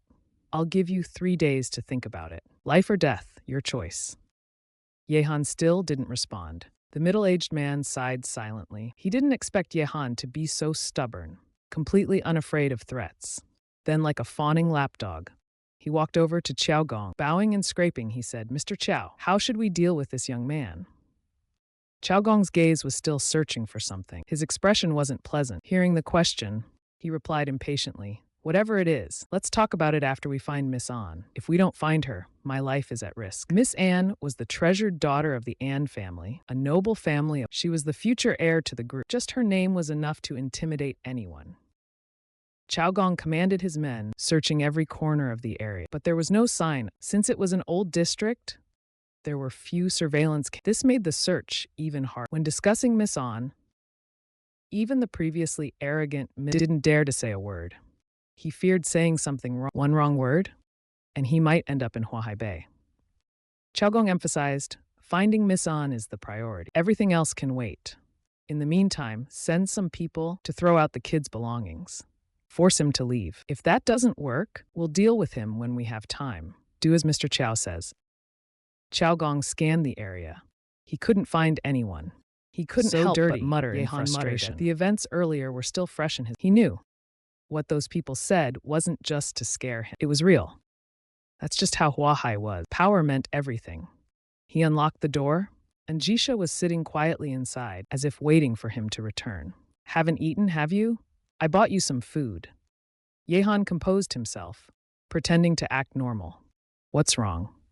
An Zhisha's sharp eyes noticed something was off. She immediately realized Yehan wasn't acting right. Yehan placed the bento box on the table. He said flatly, "It's nothing. It's got nothing to do with you." Looking at the plain, simple bento on the table, An Zhisha smiled and said, "You don't seem like the type to get upset over missing out on a half-price lunchbox." Yehan retorted, "What half-price lunchbox? There aren't half-price lunchboxes in the afternoon." An Zhisha stood up from the chair, lightly dusting off her skirt. "At least you have some conscience and remembered to come back." Yehan smiled, "I forgot. If you were hungry, you could have called me." Delivering the bento was a novel experience. When An Zhisha reached out to grab it, she suddenly hesitated. Her hand froze mid-air, retreating without... She gave Yehan a meaningful look. Yehan felt uneasy under her gaze. He asked, "What's wrong? Not to your taste?" Although she hadn't seen many bentos before, An Zhisha immediately noticed this was probably the cheapest bento from the store. And there was only one. "You went all this way to bring me a bento, but didn't get one for yourself?" After experiencing threats and coercion earlier, and now being asked why he hadn't eaten, Yehan suddenly felt a little embarrassed and awkward. The excuse he had prepared was stuck in his throat, but he couldn't say a word. After a while, he said, "You eat. I'm not hungry." Just as he was about to leave, An Zhisha called out to him. "Stop!" Yehan turned around, looking at An Zhisha with a puzzled expression. An Zhisha didn't say anything. She just opened the plain, simple bento box. Then she divided it into 2 portions. Even the lone slice of pork inside was cut into 2. With a few swift actions, a meal that was already small became 2 portions.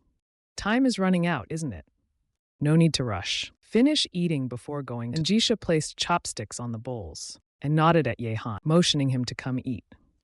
Yehan felt a mix of emotions, but still walked over and began eating. The two ate in silence. Honestly, this wasn't the most embarrassing moment for him. In the past, he had been more humiliated for Liu Ruyan. Going a day without food was normal then. But back then, he didn't think it was a big deal. It was just the darkness before. Or rather, Liu Ruyan's attitude suited him at the time, because once he grew stronger, Liu Ruyan would mean nothing to him. But today, he experienced something. He realized giving could bring return. He felt a strange sensation in his heart. When a man is embarrassed, pride is worthless. But An Zhisha still considered Yehan's dignity. For Yehan, this was an entirely new experience. Something hard to describe. A single bento split into 2 was quickly finished. Neither of them could be full, but they both felt content. "Did something happen to you? You seem upset," An Zhisha finally asked. Yehan felt a heaviness in his heart. He put down his chopsticks and said, "The developers in the old district want to force people to sell, and the price they offered was... I think it's unfair, so I don't want to sell." An Zhisha's eyes slightly lifted. They forced you to sell? Yehan nodded. What did they say they were? Project managers of the An Zhisha, also backed by aristocrats from the Although I don't fully understand, I do understand in Huahai. Power is everything. An Zhisha appeared thoughtful. She put down her chopstick and elegantly wiped her mouth. Did they threaten you? Yehan was surprised that An Zhisha knew about it. Could it be his expression? Was it really that obvious? He took a deep breath, smiled bitterly and said, yes, and it seems like they're ready to kill me directly. What are you planning to do? And Zhisha asked Yehan with some interest. I'll see if I have the ability to resist by then. If I can, of course I want to resist. But if I really can't, then forget it. They said they'd deal with me, Chen. It didn't sound like a joke. Yehan is no fool. Surviving is enough. If it doesn't work, just for life is most important. Fighting those who have immense power does no good for yourself. So it depends on what the system can offer. Anything useful? An Zhisha's cold and restrained face turned to Yehan and said mischievously, if I can help you solve this issue, will you listen to me in everything you do afterward? Yehan held back a laugh. I appreciate your kindness, but really, there's no need. You seem like a local of Huahai. You must know what talent represents, right? An Zhisha, however, remained unshaken and continued asking, just tell me if you're willing or not. I'm not willing. I don't want to involve you. Yehan said resolutely. Seeing there was still some time, he didn't rush to leave. An Zhisha was utterly speechless. What's wrong with this person? 3 requests. If I help you with this, you agree to 3 of my requests. An Zhisha proposed a compromise. But is that really the issue? This was Yehan worrying about An Zhisha being. An Zhisha is so beautiful. Surely she's not planning something reckless. If I lose my house, don't risk yourself for it, Yehan said seriously. An Zhisha was completely exasperated. She waved him off, saying, forget it. Just leave already. Don't forget to visit the school's medical office. They treat illnesses for free. It's perfect for you. Yehan didn't understand why An Zhisha suddenly got angry. But he did think he should head to school. I'm leaving now. After school, I have a part-time job, so I'll be back late. Yehan got up and was about to leave. But he was stopped by An Zhisha. Yehan turned back, puzzled, and asked, what's wrong? Is there something else? In the sunlight, An Zhisha looked as pure and holy as a goddess. From her perfect, flawless hair, she removed a hair clip. The clip had a black gemstone in the center. The outer design featured 7 layers of black and gold wings. It was stunningly beautiful. The gemstone was clear and shiny, resembling the body of a butterfly. The material of the wings looked very realistic, but the combination didn't feel overwhelming at all. An Zhisha handed the hair clip to Yehan. Yehan accepted the clip, puzzled. It still carried a strong, lingering fragrance. He asked, why are you giving me this hair clip? Do you want me to put it back on for you? Without the clip, An Zhisha looked even more refreshingly elegant. Crossing her arms, she said, stop doing part-time jobs. After school, find a place to sell this thing. Buy me some clothes and get some better ingredients. Yehan twitched his lips. Although this thing looked very beautiful, with excellent texture, it seemed to be at the level of a 99 yuan. Selling this might be embarrassing. How much did you buy it for? Yehan asked. He was afraid he might have misjudged. After all, he didn't know much about these things. An Zhisha didn't hesitate and answered, I don't know. I don't know because I didn't buy it. Then how do you know it's worth anything? I think at most it's worth 9.9 yuan. An Zhisha gave Yehan a look as if he crossed her legs and said with indifference, if you enjoy working, just throw it away somewhere. I don't care. Yehan carefully examined the hair clip in his hand. After a while, he said, holding it, how could I enjoy working? I only like studying. After school, I'll find a place to check its price. Only then did An Zhisha's expression soften a bit. As Yehan was leaving, he took the plastic bags on the table. Only a clean room and An Zhisha were left. Watching Yehan leave, An Zhisha turned her gaze to the window. These people are really bold in their action. They're blatantly embezzling. An Zhisha's eyes showed a hint of killing intent. Actually, he had always been aware of he just didn't interfere. After all, the An family navigated both. Using these people was considered normal. He didn't want to meddle, but this time, the situation made him furious. Especially the sight of Yehan's slightly worn-out figure. It made him feel that even if everyone involved in this matter, it wouldn't ease his anger. An Zhisha leaned back in his chair, spinning around. Yehan, yesterday you said, as long as you find the treasure hidden in the old, you could reach the top in one day you will understand. You actually found it a long time ago, An Zhisha. Qingman muttered softly. Yehan put the hair clip in his pocket and hurried back to school. While passing by a classroom, he saw Liu Ruyan. She looked very upset, sitting in the classroom. Yehan couldn't help but feel delighted. Just as he was about to leave, he turned and accidentally bumped into someone. The person was light, probably a girl.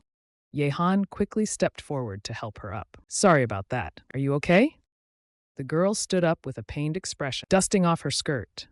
Just as she was about to speak, she noticed something shiny on the ground. She bent down and picked it up. Surprised, she asked, "Is this yours?" Yehan recognized the girl. She was Chenpu, the only decent person around Liu Ruyan. He nodded slightly. Kind of, Yehan replied nonchalantly. Why? Do you know what this is?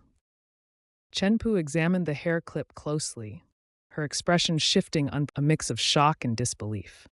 Could this hair clip actually have some significance? Taking this opportunity, Yehan also wanted to know if this hair clip was really valuable. Though it seemed unlikely, what if it was? Chenpu studied it for a long time, looking at it closely, even holding it up to the spot. She couldn't make a definitive. Hearing Yehan's question, she hesitantly replied, "This style of hair clip, I've seen it in a magazine before. They say the gemstone on it is Burmese violet jade, but its texture is so rich that it appears black." Yehan wasn't shocked at all. Based on Chenpu's description, this thing was 100% fake. But Chenji's face suddenly changed. The violet butterfly is extremely rare. I think it's fake. But this one, it looks exactly like the one in the magazine, except it's missing one. There are two in the magazine. Yehan smiled and stepped forward to take the hairpin. Even if it's real, it couldn't appear in a place. But even though Yehan said so, Chenpu still felt that the hairpin looked. But how could something real end up in Yehan's hands? So caught in this dilemma, he chose to be rational. This accessory is called the Violet 7 Butterflies. Even though it's fake, the craftsmanship is incredibly lifelike. Chenpu teased, "Are you planning to give this to Ruyan as a gift?" As what gift? Yehan carefully examined the hairpin. Indeed, it does appear purple. Chenpu smirked. Your breakfast? Almost sent the whole class to the hospital. There were no classes, and it took countless bottles of air freshener to get rid of the smell. Don't you feel embarrassed? Yehan replied calmly, expired breakfast, no matter how, isn't worse than some people's behavior. Chenpu felt that Yehan was truly different now. He had actually started to realize how unpleasant Liu Ruyan. Although he was Liu Ruyan's friend, it was hard to think of Liu Ruyan as a decent person. Let's take a picture, everyone. I'll help you arrange it. Chenpu took out his phone and took a photo of the Violet 7 butterflies in Yehan. Yehan didn't refuse, because if they could find a buyer easily, everyone would be happy. Before Chenpu left, Yehan couldn't help but ask Chen, if it's an imitation, why does it have this color? How much do you think it could sell for? You want to sell it? Chenpu was surprised. I thought you were going to give it to Ruyan. Yehan explained, I was just asking about its value. Chenpu suddenly understood. He speculated that the violet butterfly hairpin wasn't bought by Yehan. He wanted to gift it to Liu Ruyan, but if its value was too low, he'd feel embarrassed. That's why he asked about its worth. After thinking this through, Chenpu said, if it's real, and there's a pair, it could be worth millions. But if there's only one, the price would drop significantly. I can't say exactly how much, though. Yehan responded flatly, do you think it's possible this is real? Just tell me how much the fake one is worth. Millions, really? You're making me think. I'm about to become a millionaire. Chenpu patted his head, realizing he'd overthought. Based on its appearance, even though it's fake, someone would buy it. If you find the right buyer, I estimate it could go for, Chenpu confidently stated. Thousands. Yehan ran his thumb across the smooth surface of the gemstone, feeling incredibly surprised. Such a small hairpin, even secondhand, could fetch thousands. And it's fake. At that moment, Yehan became curious about An Zhisha's identity. Is he really a resident of the old district? Why would such a valuable hairpin casually appear? At the very least, it would take a middle-class family to afford this. Could it be that An Zhisha has a hidden identity? Thank you. I'll treat you to a meal later. Yehan was about to leave when Chenpu called him back. What's up? Chenpu seriously said to Yehan, Yehan, You need to quickly win Ruyan's heart back. You can't keep acting like you did today. Otherwise, you might lose Ruyan forever. Yehan glanced at the class where Liu Ruyan was radiating a keep-away aura. He asked, "What's wrong with her?" Chenpu said, "Ruyan has always felt insecure. She's constantly searching for someone she can rely on. Right now, she seems to have her sights. I heard it's the son of a from the An Corporation." An Corporation? Yehan suddenly thought, could it really be such a coincidence? Although you're no match the person Ruyan is chasing, you still have some influence. And you treat Ruyan well. So, I hope you'll put in the effort to win her back. At that moment, the class bell rang. Chenpu ran into the classroom. At the door, he turned back and said, "When giving a gift, try to be romantic." Yehan also headed toward his own classroom. He put the hairpin in his pocket, making sure to secure it before taking it out again. Now that he knew its value, Yehan felt more confident. As for giving it to Liu Ruyan, to please her, dream on. When he returned to the class, the people inside all looked at Yehan with hostility. After all, his scolding that morning was too harsh. Most people wouldn't dare provoke him again. Qinshui saw Yehan and turned her head away. She was completely disappointed in him. Now she even felt that liking Yehan was disgusting. But she couldn't control her emotions and still felt love for him, leaving her helpless. And the instigator of all this, Xiaomei, was secretly laughing with another person while looking. Yehan sat back in his seat as the stares around. He pretended not to notice. He took out his book. The first class was information security. They were supposed to display some operational procedures and then practice them. When everyone had taken out their books and was ready, the electronic board lit up. However, what appeared on the board was not the operational procedure. Instead, it was a video. As everyone started to feel confused, the video showed Yehan walking into the classroom. Then, a voice from the video was heard for the first time. "A loser like you will never have friends. Sold your kidney to buy a gift for your girlfriend, huh?" No one expected something like this to happen. Everyone stared in shock at the electronic board. Qinshui was about to scold whoever played this prank, but when she saw Zhang Mei and Zhao Yue mocking and insulting Yehan on the board, her face gradually turned pale. Her mind went blank. The insults from Zhang Mei and Zhao Yu were so vile, targeting Yehan relentlessly. They even encouraged the entire class to mock him. In such circumstances, Yehan snapping back was only natural. But now the video showed what really happened. Qinshui, who had believed Zhao Yue's version, had scolded Yehan earlier. She now saw herself throwing Yehan's textbook to the. Qinshui averted her gaze. She felt a deep sense of disgust toward her own actions. How could someone who values fairness do something like that? How aggrieved Yehan must have felt being wronged. The whole class kept their heads down as furious, walked over to Zhang Mei and Zhao Yu. She loudly questioned them. "Didn't you say you didn't insult Yehan? What's with the video? Why did you lie?" Zhang Mei lowered her head and softly muttered, "We were just joking." "Joking?" Qinshui sneered. "Do you even realize how much psychological impact will this have on Yehan?" Zhang Mei was completely panicked. He didn't expect someone had actually filmed what happened in the morning, and it was even played in such a situation. Isn't this going to ruin them? Qinshui is very authoritative, and Zhang Mei and Zhao Yue were already unpopular in the class. If Qinshui ignores them in the future, then in the class later on, they would really have no way to get along. "Class monitor, I won't dare to do it again. Please forgive me this time." Zhang Mei stealing money and still wants forgiveness? Qinshui was full of helplessness. What qualifications does he have to forgive? He's also the one who needs to be forgiven. Compared to Zhang Guan and Zhao Yue, his harm to Yehan was far greater. He should have been the one upholding justice, but instead he believed their one-sided words. He completely belittled Yehan. When Yehan needed his help the most, he instead stabbed Yehan in the back. How helpless must Yehan have felt at that time? No one in the class stood by his side. The whole class kept their heads down. But Zhao Yue said arrogantly, "How did we humiliate him? What we said was just the truth." The truth? Qinshui felt like he was about to lose it. How could he have supported these two and spoken for them? Now, with the evidence being conclusive, they're still being stubborn. It's the truth, after all. Yehan really is a deadbeat dog, and even sold his kidney. Enough! Qinshui was trembling all over. She pointed at Zhao Yu. "So when Yehan called you a fat pig, Was that the truth? When Yehan said you smell, was that the truth? As soon as these words came, the people around were dumbfounded. They didn't expect the always polite and well-mannered to say something like this. How angry must she have been? Zhao Yue didn't expect Qin Shui to speak like this for Yehan. He immediately became furious. Aren't you just in love with him? Why are you pretending here? You're just a hypocrite. Qin Shui was both angry and humiliated. She didn't dare to look at Yehan at all. She could only stare at the large, overweight figure in front of her. The rest of the class turned their eyes toward Qin Shui. They were genuinely shocked. They didn't expect the class monitor who had scolded Yehan to actually like him. It was simply beyond anyone's expectations. But it was understandable.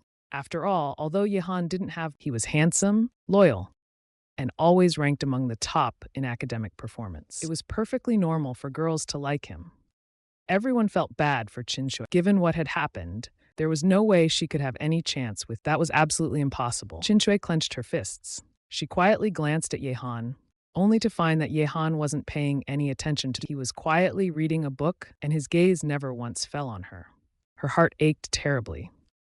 There's nothing more hurtful than being ignored by someone you care deeply about. Looking at Zhao Yue, who stood before her, with her head held high and full, Qin Shui felt a surge of unprecedented strength within her. She wanted to slap this fat pig in the face, but in the end, she restrained herself. She was the class mom, and she had to lead by example. As for this matter, I will report everything to the homeroom teacher. After saying that, Qin Shui returned to her seat. Zhao Yue snorted in defiance and sat down, but there was a hint of fear in her heart. After all, Qin Shui's father was part of the school's admin. If they were really targeted, they might end up being expelled. Qin Shui sat at her desk, searching through her drawer for her book. But despite turning her neatly arranged drawer into a mess, she still couldn't find the book she was looking for. Or perhaps he didn't even know what he was looking for. His mind was filled with thoughts about Yehan. He had to apologize to Yehan, to try and earn his forgiveness. Even if it meant being hit he would have no complaints. Qin Shui messed up the drawer, failing to take out a single. In frustration, he shoved all the books back into the drawer, then covered his face, lost in thought. Suddenly, footsteps echoed. Judging by the distance, it was Yehan. Qin Shui tilted his face slightly. Yehan was walking toward him. He was a little surprised, perhaps even happy. Just as he thought earlier, whether being hit or scolded, he could take it. However, Yehan didn't pay any attention to him. He walked right past him without hesitation. His expression remained normal, and his demeanor didn't change at all, as if what had just happened had nothing to do with him. Qin Shui's expectant expression froze. He stood there, stunned, watching Yehan's back as he walked toward the information classroom. Once again, nothing is more hurtful than being ignored by someone you care about. Qin Shui felt as though his heart was breaking. He realized he would never get the chance to express his feelings to Yehan. He had ruined everything. In the morning, helping the classmates was actually what mattered most, was that Qin Shui felt the boy he liked had changed. That was why he lost his temper, without discerning right from wrong.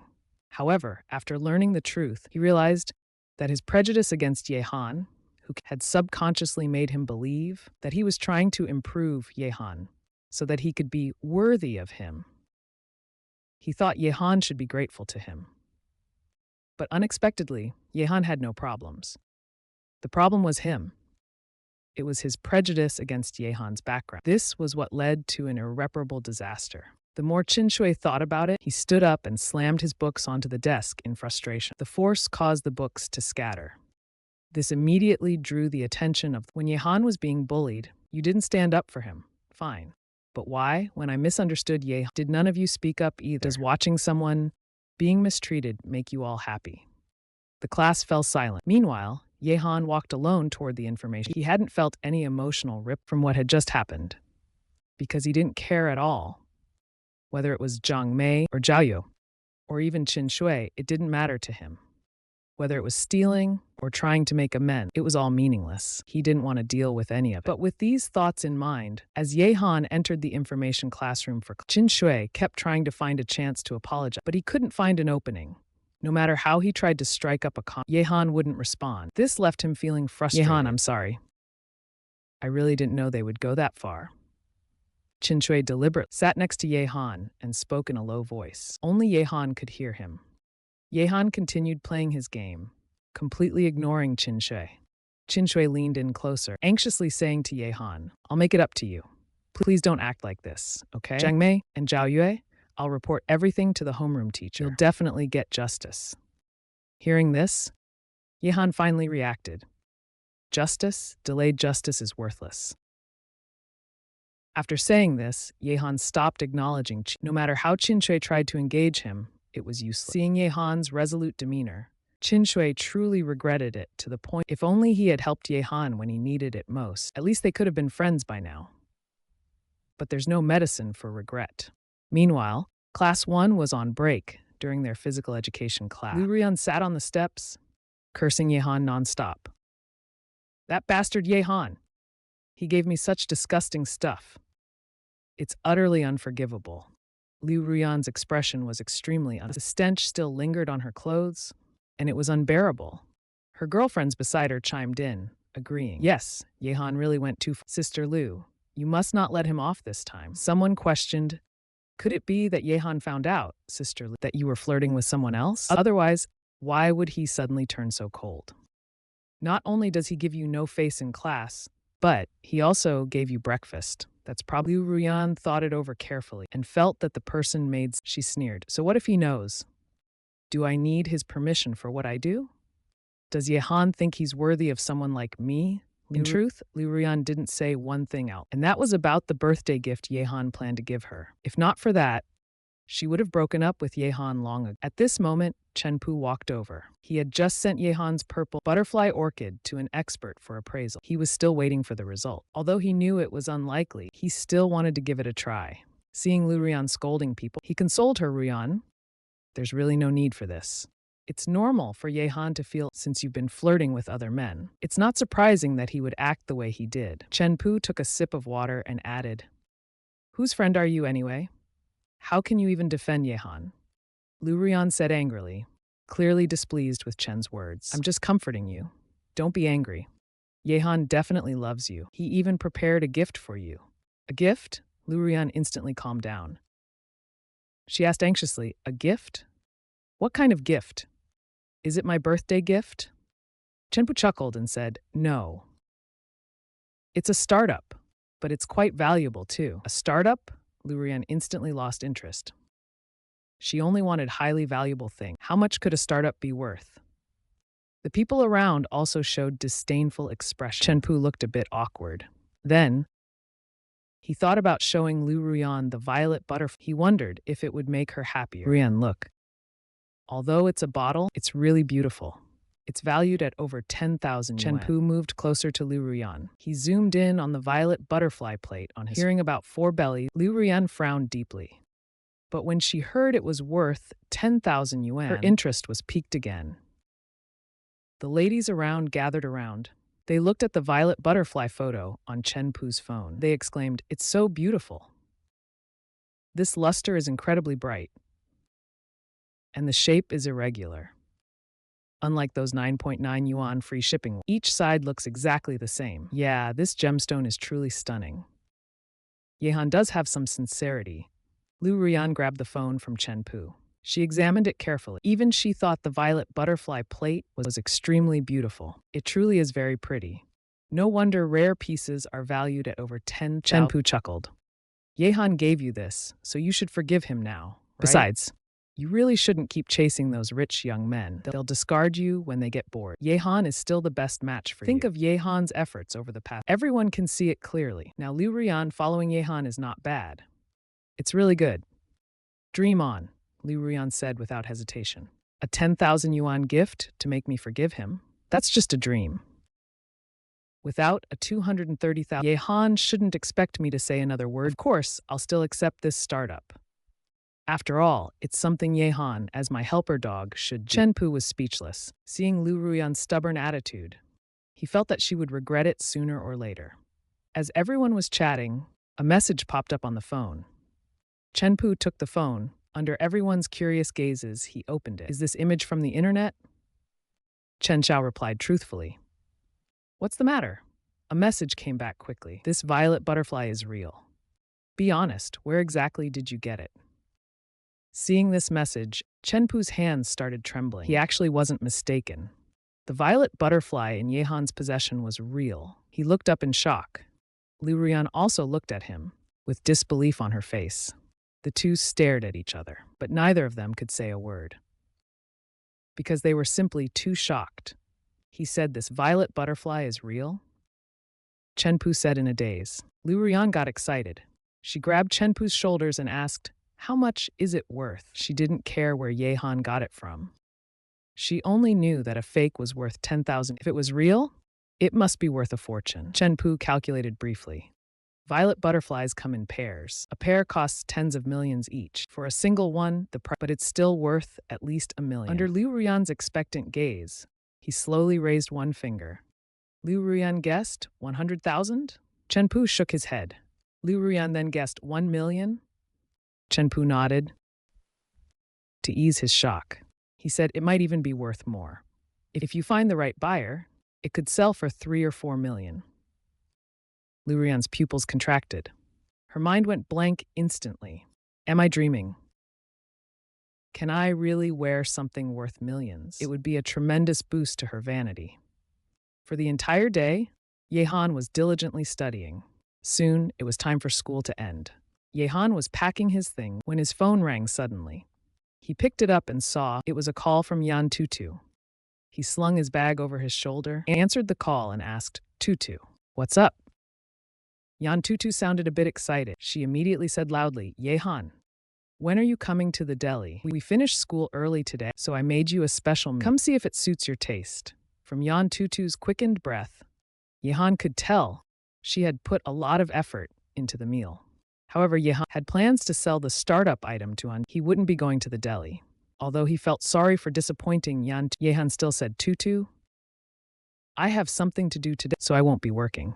Can we do it next time?" Yan Tutu's enthusiasm instantly cooled. After a moment, she pretended nothing was wrong and said, "It's okay, but not coming to work today. Are you sure it's fine? You only have a few days to work." "It's fine. Thank you for being and reminding me." Yehan walked out of the school and headed toward the mall at Ruoping. Yan Tutu hung up the phone early because she was afraid. Yehan would hang up the phone in the next second. That showed he didn't care about the situation. Yan Tutu noticed that her carefully prepared gift left her feeling a bit disappointed. Moreover, the earlier conversation felt too formal. It was like a conversation between strangers. This made him feel slightly uncomfortable. The ringtone sounded. "Welcome." Yehan, carrying the violet butterfly from An, headed to the thrift market. He wanted to see if it could fetch a good price. At that time, he could also buy some clothes for An Zhisha. The food situation would also improve significantly. At least during the period before receiving Zen Qin's money, he wouldn't live too poorly. Walking on the street, Yehan felt a chill down his. He hadn't been to the club for several days. Would he be turned away if he went? The club spirit probably wouldn't care. But with only himself as a member in the club, were club activities even running these past few days? Over these days, activities likely couldn't have been carried out. Clubs like the Ember Club, where one could, and there wasn't much to do, were already hard to come by. So Yehan didn't want to be expelled anytime. He'd have to go tomorrow, no matter what. Otherwise, it'd be too much. Arriving at a shop specializing in Yehan secretly took out the violet butterfly. "Boss, take a look and tell me how much this piece is worth." The shopkeeper, who was nearly dozing off on a reclining chair, immediately perked up. "Welcome. Are you buying or selling?" Yehan didn't say anything. He simply handed over the art. The shopkeeper put on his glasses, but instead, he focused his gaze on Yehan's hands. He kept staring. At first, he didn't think, but the longer the shopkeeper stared, the more his attitude changed. However, he still didn't speak. Yehan felt uncertain. After all, Chenpu was quite amateurish. His judgment might not be accurate. The violet butterfly wasn't just second-hand. It might even be fake. Could this even be sold? If he had known, he would have asked Yan Tutu for help. She had to go to work soon. Now, if the shop refused, he wouldn't even have food. While Yehan was lost in thought, the shopkeeper's behavior became strange. He didn't use a magnifying glass and kept flipping through. His actions became more exaggerated. He even knocked over his but didn't seem to care. "Boss, what are you doing?" Yehan asked curiously. The bald shopkeeper scratched. "Something's not right. Why does it look exact?" Yehan was shocked. "What did you say?" The shopkeeper flipped through. He looked at the piece in Yehan's. The craftsmanship is impeccable. There's not a single flaw. This can't be a fake? Yehan still couldn't believe it. He brought the violet butterfly closer and examined it. Boss, are you mistaken?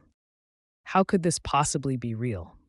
He remembered Chenpu had said, real violet butterflies are even one piece could be. How could something this valuable end up? It's absolutely impossible.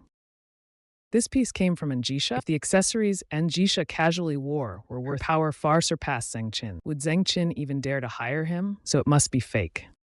The shopkeeper looked Yehan up and down. Although Yehan was handsome, he didn't have the aura of that would make her far more powerful than Zen Qin. Would Zen Qin even dare to hire me then? So it's absolutely impossible for it to be real. The bald shopkeeper thought, though Yehan, he didn't look wealthy at all. He doubted the item could be genuine. He couldn't find any evidence that it was fake. If forgeries could be this flawless, what would be the point of the market? All right, young man, the shopkeeper said. Let me take it for authentication. Come back in a few days. The bald shopkeeper explained. The item is too valuable. Without professional equipment, I can't name a price. Yehan hesitated. But I need money urgently today. He explained further. Not to mention, An Zhisha's expenses are high. Clothes can be reused, but it's unreasonable to make her wear the same outfit for days. The shopkeeper scratched his chin and said, how about this? Even if it's fake, it's worth at least 10,000 to 20. I'll give you 15,000 now. What do you think? Yehan was ecstatic. 15,000! It was a significant amount of money. Although it solved his immediate money problem. All right, let's do that. After agreeing, the shopkeeper quickly transferred 15,000. Seeing the 15,000, Yehan felt much more confident. Before leaving, Yehan asked, how long will the authentication take? The shopkeeper, now wearing gloves, handled the violet butterfly like a safe. He placed it in an expensive-looking box. 1 or 2 days, maybe. Leave me your number, and I'll contact you once it's done. After leaving his number, Yehan left with 50, planning to buy clothes for an. After all, the money strictly originally intending to buy clothes. Yehan passed by a cosplay shop. Like many other young men, he couldn't resist stopping. He planned to buy clothes for An Zhisha at the thrift market. After all, the money technically belonged to her. Originally, he was but when passing by a cosplay store, like many guys, Yehan stopped in his tracks.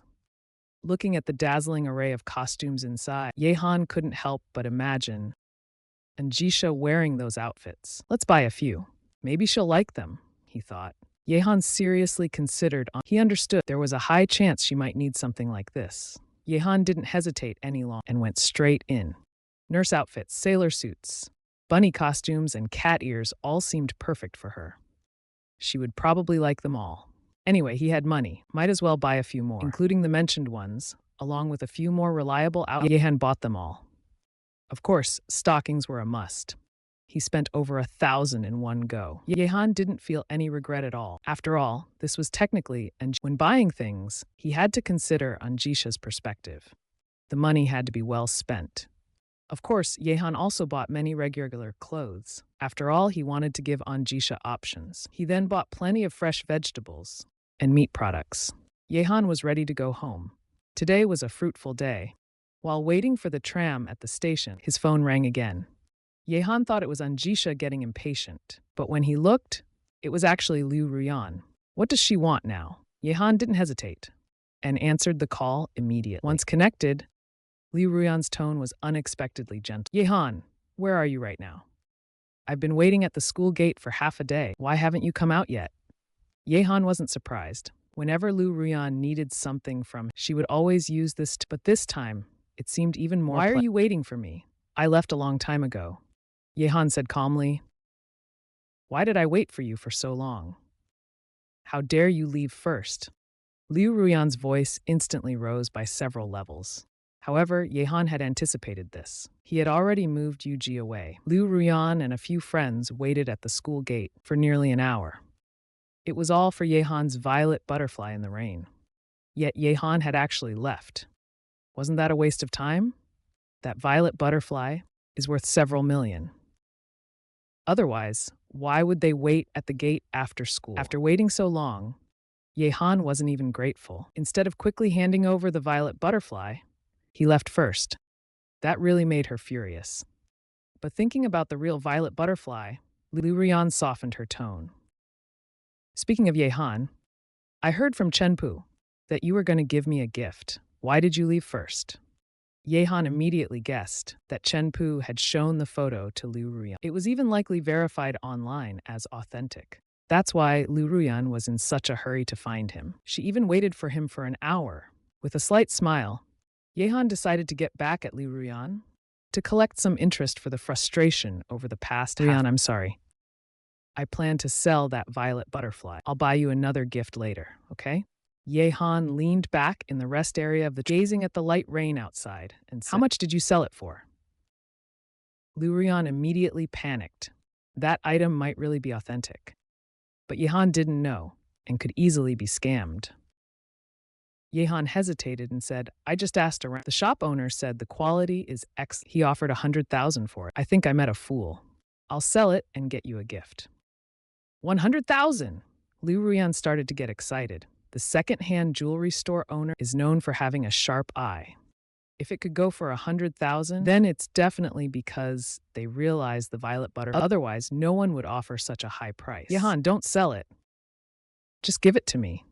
I don't even want a birthday gift anymore. Liu Ruyan held her phone, speaking softly, but with some excitement. Yehan was dumbfounded. At this point, Liu Ruyan still wanted to take advantage. He needed to up the game. How can that be? Ruyan, your status is so noble. How can you use secondhand items? Besides, I really need money right now, so selling it is the best choice. Yehan spoke sincerely. Liu Ruyan was so anxious she almost crushed her phone. This is jewelry worth several million. How could he sell it at a loss like that? Yehan, listen to me. I really like this piece of jewelry. Just give it to me. Come to the hotel near the school today. I can give you my body. How about that? Liu Ruyan tempted him. This move was her ace. She thought Yehan would surely agree. After all, he had been longing for her for a long time. Compared to her body, a few million seemed insignificant.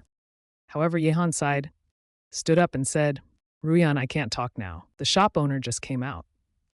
I need to sell the violet butterfly quickly. Who knows if the owner might change his mind. With that, he hung up the phone amidst Liu Ruyan's frustration. Even if you gave me your body, I'd find it disgusting, Yehan muttered as he sat down again. As expected, Liu Ruyan didn't pause. She called back immediately. Yehan let the phone ring for a while. He waited until the last second before picking up. On any other day, he wouldn't have let Liu Ruyan's phone ring more than Today, however, he had a lot of patience. Yehan couldn't help but admire the power. Hello, Ruyan. Do you still need something? Yehan pretended to be very busy. The accessory is still with you, right? Liu Ruyan was about to scold Yehan for taking so long to answer but thinking about the violet butterfly, she swallowed her words. Accessory. Yehan feigned confusion. The shop owner is getting. I'm about to sell it. Why? What's wrong? On the other end, Liu was so anxious she wanted to hit her head. She only had about 5,000 yuan on her, and even with online loans, she could only scrape. It was still not enough. Liu Ruyan was frantically brainstorming ways. This was an emergency. The violet butterfly, worth millions, was about to slip away. She had to find a way to secure it. Her gaze swept over her friends. Do any of you have money? Can you lend me 20,000? Everyone shook their heads.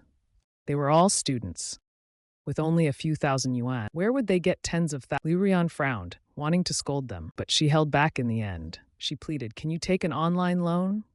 If we can secure Yehan's violet, we'll all be rich. Everyone hesitated. Taking out a loan of tens of thousands was risky. What if something went wrong? They couldn't afford the consequence. Liu Ruyan, growing desperate, don't hesitate. Even if it's fake, I'll pay you back. Hearing this, and tempted by the prospect of what the group finally agreed, Liu Ruyan was overjoyed. She said to Yehan over the phone, sell me the violet butterfly. I'll pay 100,000 for it. I'll pay 100,000 for it. Yehan crossed his legs and chuckled. You're buying an accessory, and it's fake. Do you really think it's worth paying 100,000? Besides, do you even have 100,000? Maybe you should just forget about it. Liu Ruyan, trying to maintain her composure. I'll send you the money right away, okay? Yehan pretended to consider it. Liu Ruyan, drooling over the prospect of millions, was losing her composure. Seeing Yehan hesitate, she immediately raised. Yehan stroked his chin, thinking it was nearly triple what he'd spent on Liu Ruyan. All right, Ruyan, since if the money's in place, I guess I can sell. Yehan pretended to be reluctant. But think it through. It's fake. Are you sure you want to buy it? I'm sure, Liu Ruyan replied excitedly. All right, transfer the money and I won't sell it to the second hand. Yehan spoke with an air of finality. Okay, I'll send the money right away. Without hanging up, Liu Ruyan began applying for. As the loan was being approved, she was drenched in sweat. Her friends did the same, each envisioning a prosperous future. Meanwhile, Yehan continued his negotiation with the shop owner, his grin growing more mischievous. Sorry, boss? I can't sell it anymore. What? You're raising your offer? No, boss, that's too much for you to lose. If you're not losing money, still no. I've already promised it to you're raising it to $1 million. Boss, are you out of your mind? I'm not talking about local currency. What? You mean US dollars? Boss, don't grab me. Help, I'm being robbed. Liu Ruyan seemed to already see herself owning millions. Boss, don't pull me. Oh no, a robbery. Liu Ruyan seemed to already see herself owning millions, becoming a true socialite. By then, she would definitely find someone to teach and make him pay for mocking her twice. Meanwhile, Yehan's phone soon rang with a message notification. 120,000 yuan had been plus 15,000 yuan from the second hand. It totaled over 135,000 yuan. He instantly went from a poor guy who couldn't afford food to someone who no longer had to worry about money. On the phone, Liu Ruyan anxiously asked Yehan, "Where are you? I'll come find you now." Yehan replied, "Don't worry. I'm already home. I'll bring the item to you tomorrow." Liu Ruyan flatly refused. "No, I must get it now." "Where are you exactly? You don't need to deliver it. I'll come to you." Just one step away, Liu Ruyan wouldn't let anything go wrong. Yehan reluctantly said, Fine. I'll mail it to you, okay? It should arrive tonight." Although Liu Ruyan was extremely angry, she knew she had already paid for it. Plus, Yehan didn't know the violet butterfly, and going herself might not be faster than a courier, so she agreed. "All right, but hurry up. Love you."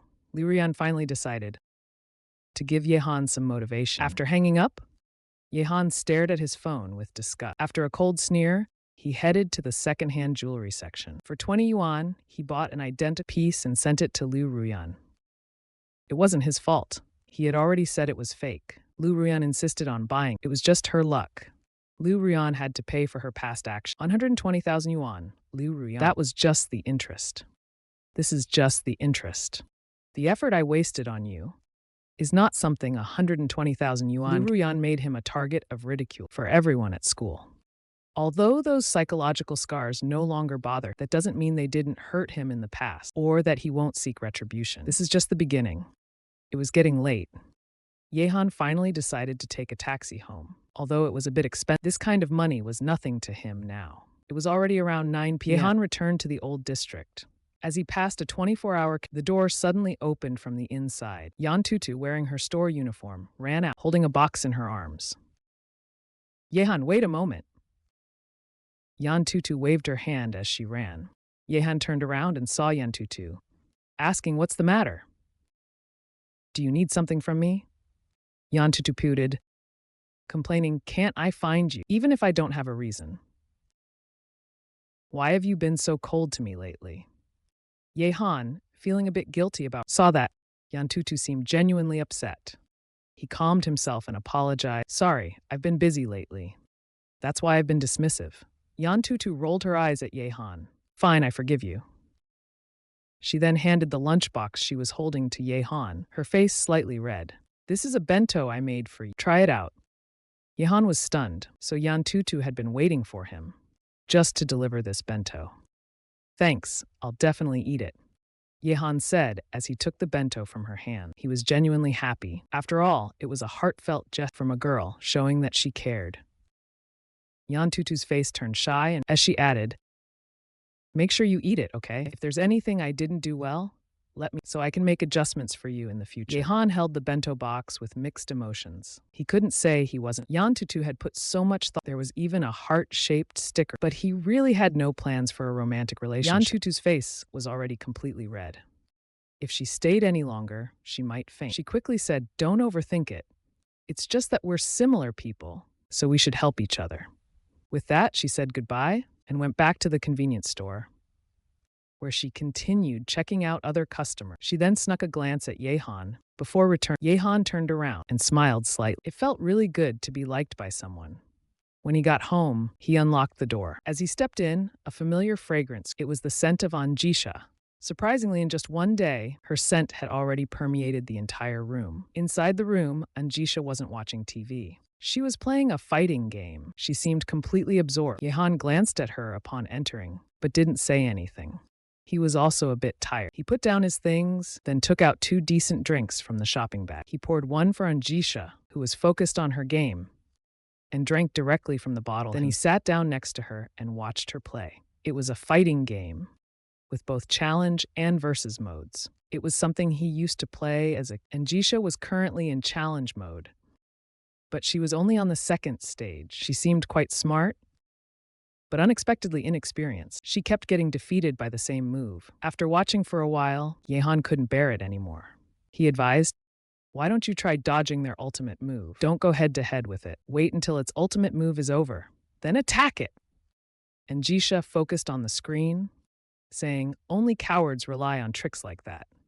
Strong people like me always fight head-on." Yehan sighed helplessly. "If you keep doing this, you'll never beat my strong person. I'm almost there."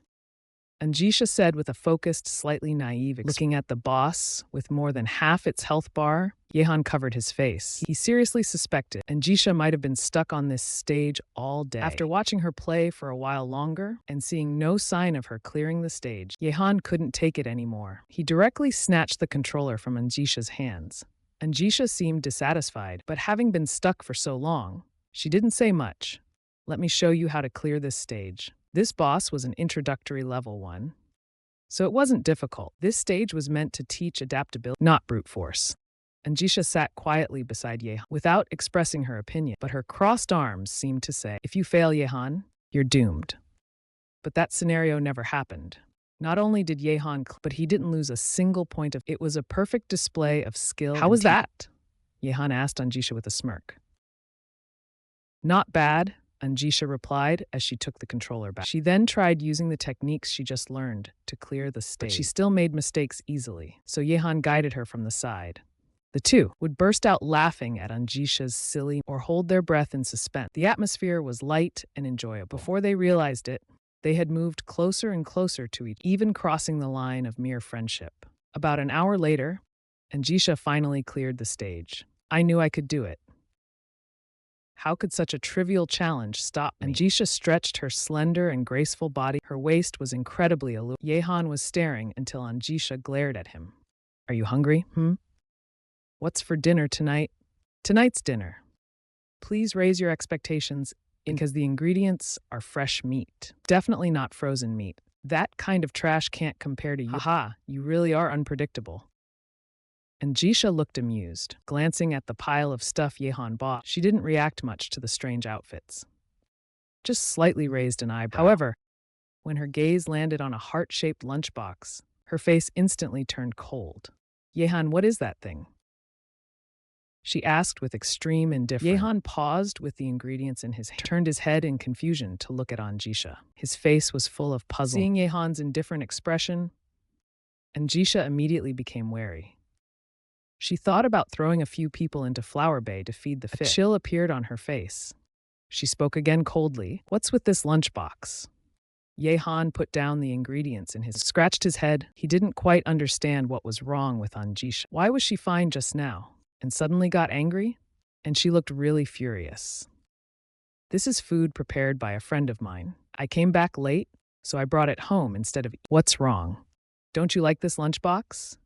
Yehan explained about the heart-shaped lunchbox. "Friend," An Zhisha muttered. A cold aura surrounded her. "Female friend," Yehan corrected, "a female friend." An Zhisha walked step by step toward Yehan. She grabbed the lunchbox from Yehan's hand. Female friends would make you food? With a heart-shaped lunchbox? How cute. Yehan remained silent until now. He still didn't understand what was wrong with An Zhisha. It was just a lunchbox, wasn't it? Even if there were some hidden hints in it, it had nothing to do with An Zhisha. An Zhisha stared at Yehan as if wanting an explanation, but she didn't know in what capacity to demand one. Upon careful thought, even she couldn't understand her own behavior. It had nothing to do with her. Why was she instinctively angry? This wasn't like her. Staring at the lunchbox, An Zhisha's gaze suddenly turned ruthless. This lunchbox ruined the moment. The evening she had looked forward to all day. It was supposed to be a wonderful experience. It was supposed to be a beautiful night shared with Yehan. But it was all disrupted by this detestable lunchbox. Yehan noticed An Zhisha's increasingly terrifying expression and spoke up. If you really don't like this lunchbox, I can put it in the cabinet. No need. This kind of thing belongs in the trash, An Zhisha said. Before Yehan could react, she threw it out the window. Heart-shaped rice balls, the carved heart broke apart mid-flight. There, that's better. An Zhisha clapped her hands. Yehan immediately frowned, rushing to the window. Looking outside, he saw the scattered lunchbox soaked in. For a moment, he panicked. He never expected An Zhisha to actually throw it away. That lunchbox was painstakingly prepared for him by Yan. He hadn't even taken a single bite. Even the lunchbox was shattered. How would he face Yan Tutu tomorrow? What's wrong with you? For the first time, Yehan showed impatience toward An Zhisha. He walked back and questioned her. Crazy? Even though An Zhisha was a bit shorter than Yehan, when it came to arguments, she didn't lose an ounce of momentum. I'll give you a chance to explain. Only this once. An Zhisha's gaze gradually turned icy. The kind of look that could take a life in the next. It was terrifying. However, Yehan, still fuming, didn't notice it. Or perhaps he did, but didn't care. He said, "Why are you so unreasonable? If you don't like it, I can hide it. Hide it somewhere you can't see. If you like eating it, we can share it together. But why throw it away?" And Zhisha retorted, "Just looking at that trash makes me nauseous. Eat it? Are you joking?" Yehan turned his gaze away. He didn't know what to say anymore. Looking outside at the scattered lunchbox, he sighed. "I thought you were a reasonable girl. I was wrong." The truth was, he liked An Zhisha a lot. A girl as beautiful as her was also so understanding. She'd make excuses for his awkward, even give him her hair clip to sell. Even if she was a little willful, she was overall very nice. But until now, Yehan realized An Zhisha was also a spoiled, stubborn princess. Maybe it means nothing to you, but that was my friend's effort. After saying this, Yehan walked downstairs. He didn't even bother to lock the door. An Zhisha stood there, her chest heaving violently. Though her expression seemed calm, it was clear her emotions were turbulent. It had been years, so long that even An Zhisha couldn't the last time she was this angry. She hated this feeling. Getting mad over some insignificant girl and being yelled at. A trace of anger flashed on An Zhisha's face. She truly couldn't understand. She had entrusted Yehan with something as valuable, and Yehan should have known the value of the violet orchid butterfly. He could have at least guessed part of her identity. Why didn't he try to please her? She just couldn't figure it out. He loved money so much. Wouldn't pleasing her give him everything he wanted? He worked so hard for just a few $100,000. Pleasing her could mean billions, not just millions. Could Yehan really be that foolish? A mere ordinary girl compared to her? It was simply reckless and suicidal. An Zhisha walked to the window, picked up the landline on the table, but before she could dial, she saw Yehan downstairs, picking up the scattered lunchbox from the seawater. At that moment, she hesitated.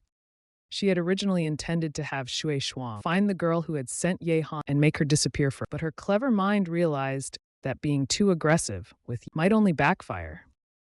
She was beautiful. In the entire flower bay, that was her advantage. Why put herself at a disadvantage? And Zhisha put down the phone. She watched as Yehan picked up the lunchbox. Although it had broken into 2 pieces, it didn't seem to matter. Tomorrow, he could just that he broke it himself. It wasn't a big deal. But the food was already soaked in seawater. She didn't know what was going on with him. Everything had seemed normal before this. Yehan mumbled to himself as he returned to the house. As he stepped inside, he noticed something. At some point, An Zhisha had already changed into black stockings. He glanced at her briefly, but didn't say anything. "What are you planning to do?" An Zhisha's voice returned to normal. Without the earlier tension, it seemed much lighter. "What? How to do it?" Yehan's tone showed little fluctuation. He began preparing to cook. After all, no matter what, An Zhisha only had one bento today, and she even gave half of it to him. She must be hungry. "If I were to take revenge for earlier, what would you make me do?" An Zhisha did not look at Yehan. Instead, she gazed out the window, mostly because she didn't know how to face Yehan. While chopping, paused and glanced at An Zhisha's long black legs. For a moment, a flood of absurd thoughts popped into his mind. He cleared his throat. The sound of chopping resumed. "Actually, the reason I was angry is because your actions were so a lunchbox or even poop isn't a big deal. It's just that your behavior really baffled me." He racked his brain, but couldn't figure out why An Zhisha did that. Yehan continued, "So if you can explain, and at the same time, wear a maid outfit, then let's call it even. Reputation is just one aspect." Yehan didn't actually want to make things worse after all, kidnapping her was already something. The main issue was that later, he would still have to trouble her. When handing her over to Zheng Qian, he wouldn't be able to rescue her immediately. After getting the money, he'd buy a bag, then give the bag to Liu Ruyan. This whole sequence of events would take at least half a day. Although he kept trying to avoid it, he hadn't thought of a solution yet. If he could earn more money from the violet butterfly, then everything would be resolved. And Zhisha glanced at Yehan with a radiant smile. Then she stood up, pulled out a maid outfit from a pile of cosplay costumes. She pulled it out from the pile of Surprised, she asked, "Why did you buy clothes? And they're all cosplay outfits? Not a single normal piece of clothing." "Nonsense," Yehan wiped his hands. He walked over to An Zhisha and took out the regular clothes he bought. "Look," he said, "aren't these normal clothes? I considered all your needs." An Zhisha looked at the utterly plain t-shirts. She frowned. "Plain is fine, but why are they so small?" "No, some are too small, some are too big. What's going on?" Yehan swallowed nervously. These were all clearance sale items. "It's not that I couldn't afford better, but compared to these clothes, An Zhisha would definitely prefer the cosplay out. That was his little scheme, after all. I bought these anyway, so pick one to wear. Whichever you like, just wear that one." Yehan shrugged helplessly, indicating his innocence. "I bought them anyway. These cosplay outfits seem to suit your taste, don't they? They're similar to the ones the female characters wear in your poster." And Zhisha grinned mischievously at Yehan and said, "The posters in your drawer?" Yehan's body froze for a moment. Those were his treasures.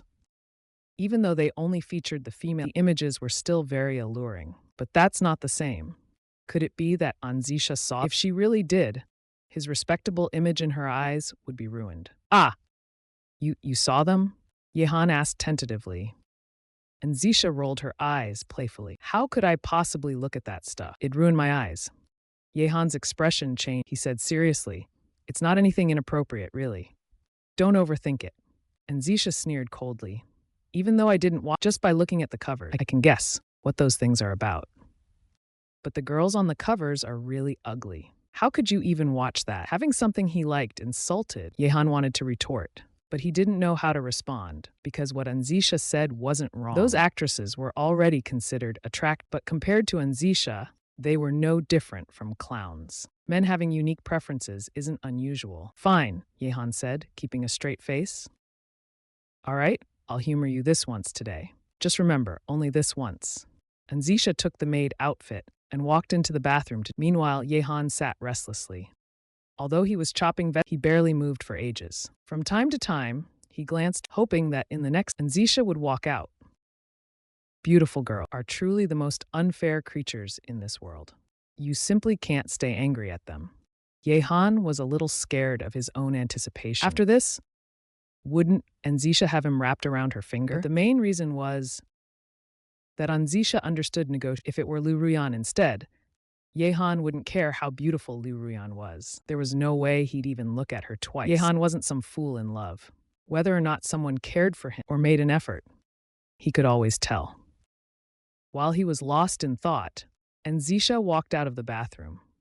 Her soft pink lips were like the most delicious jelly, and her cold and stunning face contrasted sharply with the maid outfit she was wearing, meant for it felt as if she would reluctantly start serving someone, even though the skirt was long and reached her knees. The exposed portion of her black stocking still appeared so slender. A cold and flawless princess, it made An Zhisha seem particularly aloof. An aloof maid? That was exactly Yehan's favorite type. Yehan's gaze swept up and down An Zhisha. He felt a bit embarrassed, wanting to look away, but he simply couldn't manage it. As for Yehan's gaze, An Zhisha only responded with a cold smirk. She thought to herself, this was what she wanted. She was very pleased with Yehan's reaction. This was exactly the expression Yehan should have when facing one of infatuation. So, how do I compare to the female leads in your poster? An Zhisha teased with a playful smile, walking over to Yehan with a hint of seduction. What do you think? Not bad. It's just the skirt is a bit long, Yehan said as he forcibly shifted his gaze. Want to see my thighs? And Zhisha looked down at Yehan and said smugly, that will depend on how you behave later. Forget it, I'll just keep it as a fantasy. Yehan sighed. What a pity, it's a bit incomplete. And Zhisha frowned. Incomplete, seriously? Fine, I'll just assume you're being stubborn. Men, after all, always say one thing and mean another. What's incomplete about it? Still, she curiously asked.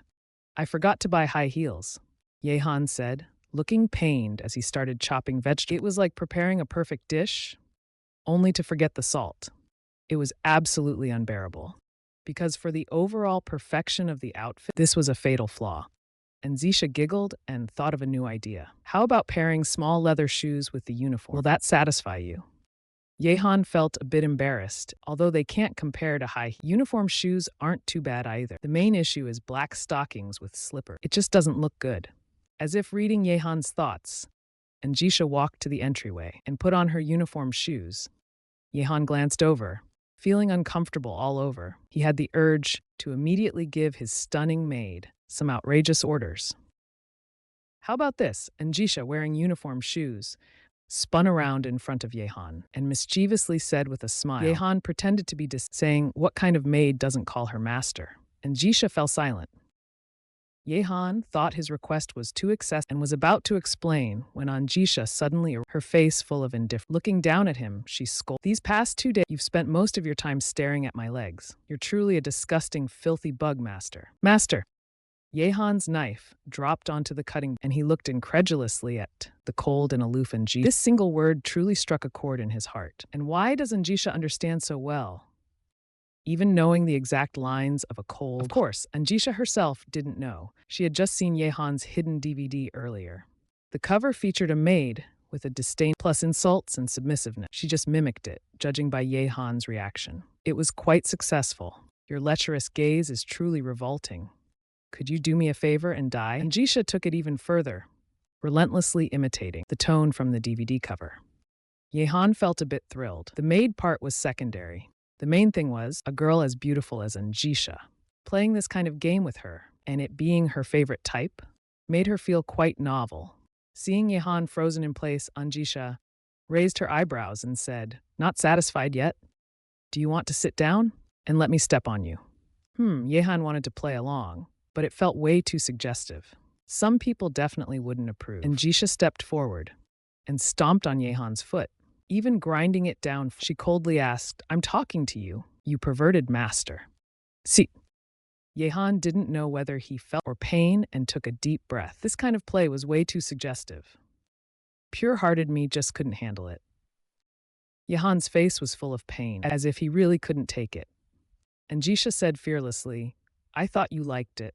Turns out you couldn't even handle this much. She wasn't even using much, so she concluded that Yehan's pain must have been faked. And Zhisha moved her foot away, and Yehan took deep breaths. Under An Zhisha's disdainful gaze, he said, Could you do it again? That's an order from your master. And Zhisha glared at him. I only did it earlier to apologize. Don't push your luck. Yehan grinned and said, Does it matter? You've already done it. What's the difference if it's a few more times? Come on, in the end? And Zhisha couldn't argue against Yehan. Could you please control yourself? About 10 minutes later, An Zhisha, dressed in casual pants, sat in front of the TV playing games, while Yehan continued cooking. However, An Zhisha's face was flushed, and Yehan had a smile all over his face. If every apology came with this treatment, Yehan hoped An Zhisha would make mistakes more. He still had many outfits waiting for An Zhisha to wear. Sitting on the chair playing games, An Zhisha had her mind in a total mess. Although she was playing a game, her thoughts were nowhere near the game.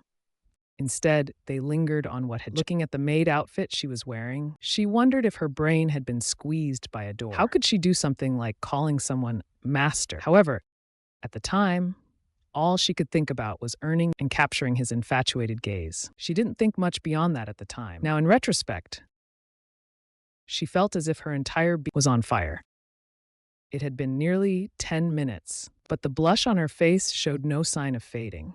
In fact, it seemed to grow even. An Zhisha let out a deep breath. Tonight, not only had she voluntarily worn to please Yehan, but she had even called him master. These were things that, if anyone had dared to mention to her before, she would have fed them to the fishes. Yet they had actually happened. However, seeing Yehan's infatuation with her and his current good mood, she felt that it wasn't all for nothing. At least, she had regained Yehan's and increased her importance in his eyes. Unconsciously, An Zhisha adjusted her posture and started using the methods Yehan had taught her to. Meanwhile, Yehan was cooking with. After all, he had enjoyed quite a significant benefit, and the one who gave him that benefit was possibly the young lady of some. It made him feel a great sense of it. However, since An Zhisha was acting as a maid, shouldn't she be the one cooking instead? But brushing off such thoughts, Yehan quickly finished preparing the meal. 4 dishes and 1 soup, his very best. Dinner's ready. Actually, An Zhisha was already by the table. She just needed to turn her chair around. Tonight's dishes were mostly home-style, but since the ingredients were top quality, they looked extra appetizing. An Zhisha picked up a piece of beef and put it in her mouth. It's very tender and smooth, cooked to perfection, just still has a bit of chewiness. She nodded in satisfaction. Yehan was even hungrier. Today, he had only eaten a little and shared a meal with An Zhisha at noon. That little food had long been digested somewhere in his body. As he started eating his second bowl of rice, he couldn't help but ask curiously, "That hairpin of yours, is it real?" After chewing carefully and swallowing, An Zhisha replied, "What do you think?" Yehan put down his bowl, slightly surprised. "I heard the Violet Butterfly 7 is worth tens of millions, and you just gave it to me without even mentioning money." An Zhisha casually asked, "Oh, how much did you sell it for?" Yehan replied honestly, "It's still being appraised. They gave me 15,000. Now, he started feeling a bit puzzled about why An Zhisha was. After all, if the Violet Butterfly 7 was real, it meant that An Zhisha probably didn't lack money. So why did she agree to stay with him? And why did Zen Qin even dare to let him kidnap someone? At this moment, An Zhisha said, "The item is most likely real, but that doesn't mean I have a high status. That thing is the only one left, and someone gave it to me. It's not mine." Yehan suddenly remembered that An Zhisha had mentioned the hairpin was a gift, not something she owned herself. No wonder An Zhisha seemed so much from a prominent family. It turned out she might have been from a wealthy family in the past. He picked up his bowl again and said, "After selling it, I'll only keep the rest will be returned to you. It might not be enough to restore your previous life, but at least you can live comfortably for a while." An Zhisha remained silent, deep in thought. "It should be within the next 2 days. Once we get the money, you can leave." Yehan took a sip of water and said, An Zhisha put down her chopstick and said in a calm tone, "Do you really want me to leave that month?" "Not really," Yehan said awkwardly. "But strictly speaking, we're kind of a kidnapper and a victim.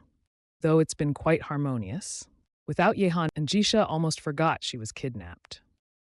"Actually, whether I'm here or not, it doesn't really matter. What's interesting is Yehan himself, not this house. As for returning to Yehan can forget about ever having an equal conversation. She wants to control everything about Yehan likes money, doesn't he? Likes to live off others, doesn't he? When the time comes, knowing that he spent days with her, even being cared for by her, a girl from the top ranks of Huahai, what would his reaction be?" An Zhisha couldn't yet expose her possessiveness and malicious personality. She approached Yehan step by step, otherwise it might backfire and make him resent her. This was An Zhisha's conclusion based on Yehan's attitude toward the old district developer. "All right, do whatever you decide." An Zhisha put down her bowl and chopped and said nonchalantly, Yehan occasionally glanced at her leg, making her a little uneasy. The most important thing is Gong, the project manager of the old district development. He should take action within the next 2 days. If you're at home by then, who knows what might happen? Yehan said with a calm expression. These people can't be restrained by when the time comes, who knows what they'll do? An Zhisha nodded thoughtfully. Are you afraid of implicating me? Of course I am. After all, you've been the victim from start to finish. It would be too unfair for you to get dragged into this further. Yehan didn't think. Zeng Qing's actions were An Zhisha's, and Zhisha didn't say anything further. Yehan's words were still quite persuasive. An Zhisha became even more certain that Yehan was exactly the kind of person she imagined. Things will sort themselves out eventually. Perhaps these issues can be resolved after a good night's sleep. An Zhisha comforted herself. Of course, her tone was still full of hidden meaning, but Yehan didn't notice. I hope so. Yehan had one last bite of rice left. He stared intently at An Zhisha across from him. An Zhisha didn't look away. She calmly asked, You're not expecting me to feed you the last bite, are you? Yehan cleared his throat and replied seriously, If you're my maid for the night, isn't that only natural? Or are you feeling shy? Never mind. Forget it. After all, I can't force you. His clumsy reverse psychology worked well. As soon as he finished speaking, before his chopsticks evened the bowl, An Zhisha, who had suddenly stood up, snatched it away. Standing up, she towered over Yehan, smiling cruelly. As Yehan anticipated what would happen, she picked up the bowl from the table. With a cold smile, she said, Disgusting, master. You must enjoy this, don't you? With that, she flipped the bowl, shoving all the rice into Yehan's mouth. She gave Yehan no chance to chew. Standing tall above him, An Zhisha used her chopsticks to force-feed Yehan more rice. Yehan's cheeks puffed up gradually. Luckily, there wasn't much rice left in the bowl. Otherwise, he would have spat it out. But An Zhisha, it was clear she had no intention of letting Yehan off easy. She continued smiling and said, Good children don't just eat meat. Even disgusting masters, like sewer insects, need vegetables. To be good, I'll feed you. With that, she began stuffing vegetables into Yehan, which was already full of rice. She didn't stop until his mouth couldn't close anymore. Yehan almost rolled his eyes. His mouth was simply too full. In the end, he couldn't hold it in, and he spat everything into the trash can, though some of it splattered onto the floor. The clean, tidy home became dirty in an instant. Yehan panted heavily and shouted, Are you trying to choke me to death? You're a terrible maid. I'm revoking your privileges for the night. An Zhisha snorted coldly, rolled her eyes, and glanced disdainfully at the disheveled Yehan. She waved her hand dismissively. It's filthy everywhere. Master, you can clean it up yourself. Yehan felt a little dizzy. He was still catching his breath. He felt terrible. The noble lady truly knew how to torment people. After resting for a while, Yehan cleaned up the scattered rice. Then, looking at An Zhisha, he said, As a maid, isn't washing dishes one of your duties? Yehan put his hands on his hip. After what had just happened, he was determined to make An Zhisha wash. He wanted to show her who was in charge. An Zhisha played with her hair, as expected, not getting up. However, Yehan wasn't going to let her off easily today. Just as he was about to say, he heard An Zhisha speak with a bright smile. Are you sure you want me to wash the dishes? In this outfit. Looking at An Zhisha's tall, curve perfectly filling out the Yehan remained silent. If it were about cleaning the bathroom, he wouldn't hesitate. But when it came to washing dishes, he really felt reluctant. After all, washing dishes involved grease and dirt. If any of that got on An Zhisha, it would be terrible. As for An Zhisha, her inner thoughts were unknown for now, but at least her outward appearance was absolutely flawed. Letting something so sacred in his mind be stained was unacceptable. An Zhisha, skilled at reading people, saw Yehan's expression and knew her plan had succeeded. She patted her skirt and stood up. All right. If you insist, I can do the dishes. But just as expected, Yehan stopped her with a hand. Forget it, he said. The bathwater is ready. Go take a bath. An Zhisha released the strand she had been playing with. The silky strands fell like liquid. Her actions left no trace on her immaculate hair. She closed the bathroom door. An Zhisha, still wearing her maid outfit, stood by the mirror. Looking at her stunning reflection, An Zhisha felt proud of her appearance for the first. She had never cared about others before. Her beauty was always something she appreciated alone. But now things were different. She couldn't say Yehan was someone she deeply cared, but seeing his fascination with her beauty did bring her happiness. Her face lit up with a smile, something she had never imagined. Time for a bath. I'll tease him later. An Zhisha thought with a mischievous. Of course, aside from a silhouette of her undressing, it was all left to imagination. Soaking in the bathtub, An Zhisha was still unaware of Yehan's intentions, slowly and subtly pulling his emotions. What he thought was a game would only push him into the abyss. Retreat unscathed or calmly control everything that only exists in his imagination. The night chill also developed a different feeling for Guan Girl. Different from affection, more like a desire to conquer, and a sense. After learning about An Zhisha, not simple at all, this feeling grew stronger. Of course, the premise of affection was indeed rooted in these shallowest emotions that developed over time. After both finished their baths, it was already close to 11 p.m. The outside was pitch dark. Exhausted from the day, they decided to sleep. After the lights were turned, the room fell into silence. An Zhisha was still quite awake and kept chatting with Yehan. Yehan hadn't rested much all day and was truly exhausted, but still replied half-heartedly to An Zhisha's questions. Yehan, what would you do if you became rich? Find 10 or 8 girls as beautiful as you and lift their skirts every day. But they must show disdain, because your disdainful look earlier was just perfect. An Zhisha's chest started heaving up and down. It seemed she needed to be cautious regarding matters up front. You're really hopeless. Have you never thought about loving only one person in your life? He didn't know why he asked that question, but it came out naturally, and he awaited the answer with anticipation. Yehan didn't answer because he was too tired and had already fallen asleep. Yehan. An Zhisha called out a bit louder. Yehan groggily woke up, blinking his eyes in a daze. Have you ever thought about loving only one person in your life? An Zhisha asked again. Yehan sighed and closed his eyes. He thought An Zhisha had something important, but it turned out to be just casual. However, in order to sleep, he casually replied, if my girlfriend could be as cute as you, as beautiful as you, I'd be very willing. Right after saying that, Yehan fell back into his dreams. An Zhisha's lips curled slightly. She was very satisfied with Yehan's because it meant she could possibly control Yehan. As for being his girlfriend, she hadn't even considered it. Yehan, you said it yourself? If you can't live up to it, don't blame me for turning against you. With that, An Zhisha closed her eyes. The next morning was bright. As the alarm clock swayed back and forth, Yehan groggily woke up.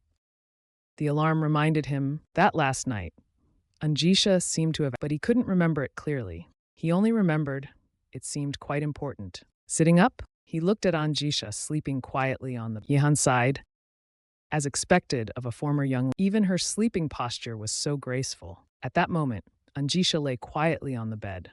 Her breathing was slow and steady. She looked exactly as she did, not a wrinkle in the blanket. Yehan stretched lazily, and after washing up, decided not to. At around 7 o'clock, he went out to buy breakfast, ate one himself, and brought one for An. Of course, today there was milk. When Yehan finished putting on his uniform, An Zhisha still showed no sign of waking up.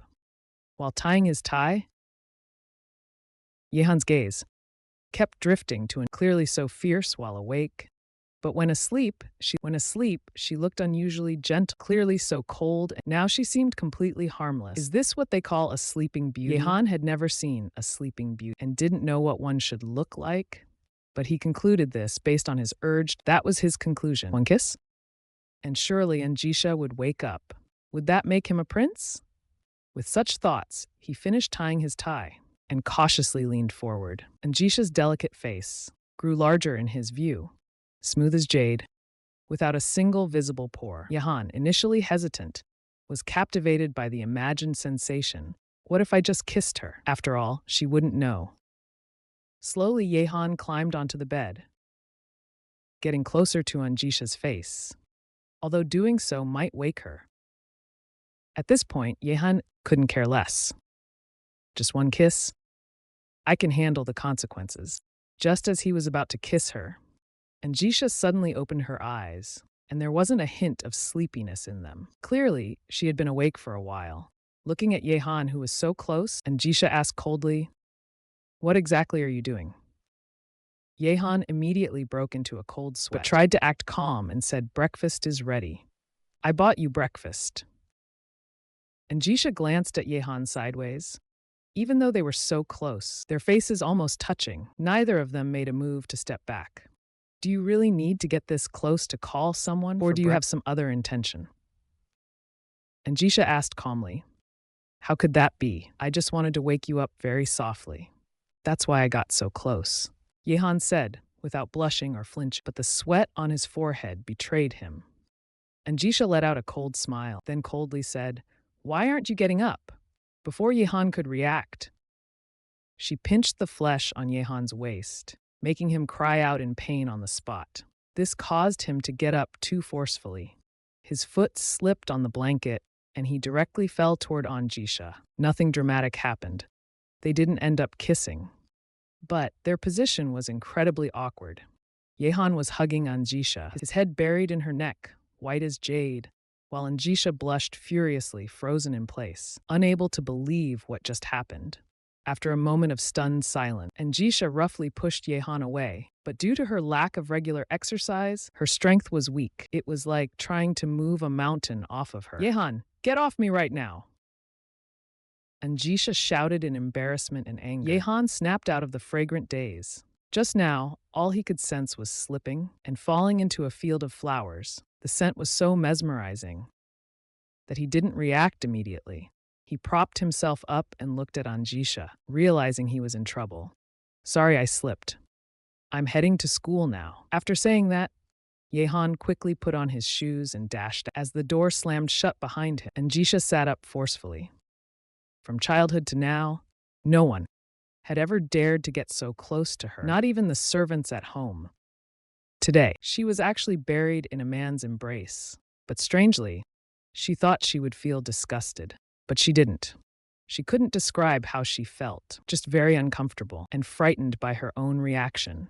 She was supposed to be the one. How could she let him sway her like this? An Zhisha's face was so red, feeling the breath of Yehan wearing just on his neck made his neck and shoulders increasingly uncontrollably wanting to stop it with his hand. However, just as he reached, he felt his neck and shoulders were slightly moist. Looking in the mirror, he saw it must have been Yehan's saliva. At this very moment, the extremely serious young lady even had the thought of throwing Yehan into the sea. On the other side, Yehan, jogging to the tram station, wiped his mouth. The recent feeling was indescribably odd. For the first time, he realized girls could think like that. I'm an upright person. Yehan seriously explained to himself. But what just happened was indeed caused by An Zhisha. But if you ask how that situation arose, Yehan could only say he didn't know. Jogging a few more steps, sure enough, he met Yan Tutu again. Yan Tutu in her school uniform looked very youthful and energetic, plus her petite figure. She was definitely the girl next. At this moment, beads of sweat adorned Yan Tutu's forehead. Yaner, wait for me. Why are you running? Yan Tutu grabbed Yehan's backpack from behind. The moment Yehan saw Yan Tutu, he thought of the bento thrown away by An Zhisha last night, and now he inexplicably felt a bit guilty. Yan Tutu didn't notice Yehan's awk because she had something more important to ask. So how was it? Yan Tutu looked at Yehan with anticipation, skipping as she walked, showing her restless heart. Yehan scratched his head. He knew Yan Tutu was asking about the bento from yesterday, but that bento had already been thrown. Now even the container was broken in half. How was he supposed to answer? What do you mean?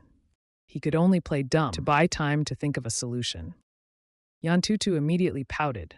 Yan Tutu immediately pouted her lips. About the bento. Bento. Did you make a bento today? Yehan asked. Yan Tutu poked her fingers together. I wanted to make something for you today, but the container was in your hands, wasn't it? So I didn't make anything. So how was the bento I gave you yesterday? When the question was asked outright, Yehan knew he couldn't continue playing dumb.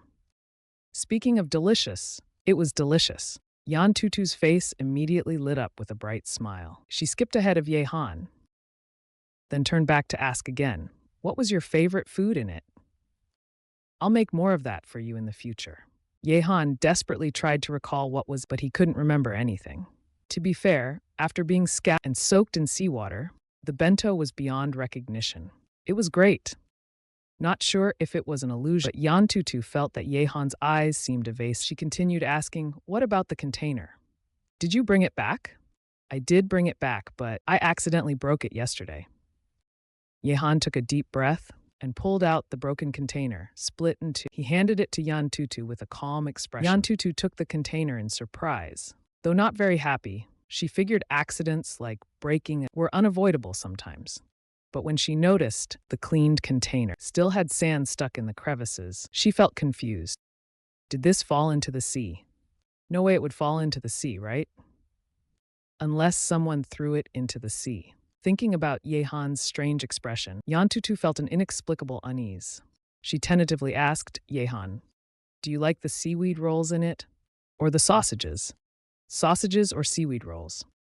Yehan pretended to think, but Yan Tutu grabbed his hand, not allowing him to hesitate.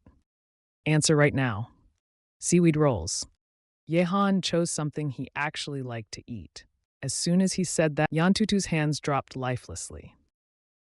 Her expression turned stunned as she took 2 steps, her mouth agape and unable to close. She looked at Yehan in disbelief, her eyes turning red as if she was about to cry the next second. Yehan had no idea what mistake he made. He stepped forward, trying to grab Yan Tutu's hand, but she quickly avoided him. This had never happened before. "What's wrong, Tutu? Don't you like seaweed rolls?"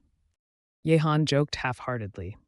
People passed by, glancing back and forth between the two. Yan Tutu took a few deep breaths, then tilted her gaze upward at a 45-degree. After a while, Yehan didn't interrupt her. He was reflecting on what he might have done to make Yan Tutu upset. But no matter how much he thought, he couldn't figure it out. In his mind, there was no way Yan Tutu would know the bento had been thrown away. The container shattered. Though unlikely, it wasn't completely out of the ordinary. "Tutu." Yehan tentatively stepped forward and asked again. Yan Tutu, after a moment of returned to her usual self. She smiled at Yehan and said, "Let's hurry up. Class is about to start." Yehan nodded, still puzzled. He couldn't help but ask, "Tutu, is your body okay? What happened just now? Why did you suddenly act like that?" Yan Tutu returned to her cheerful self, walking a bit ahead of Yehan carelessly. "Did I? I was just too happy, that's all." "Ha! Making food for someone else makes you happy?" Yehan saw that Yan Tutu was fine and felt relieved. Of course, there was one thing Yan Tutu didn't say. "My mom told me since I was little, seeing the satisfied expression is one of the happiest things in life."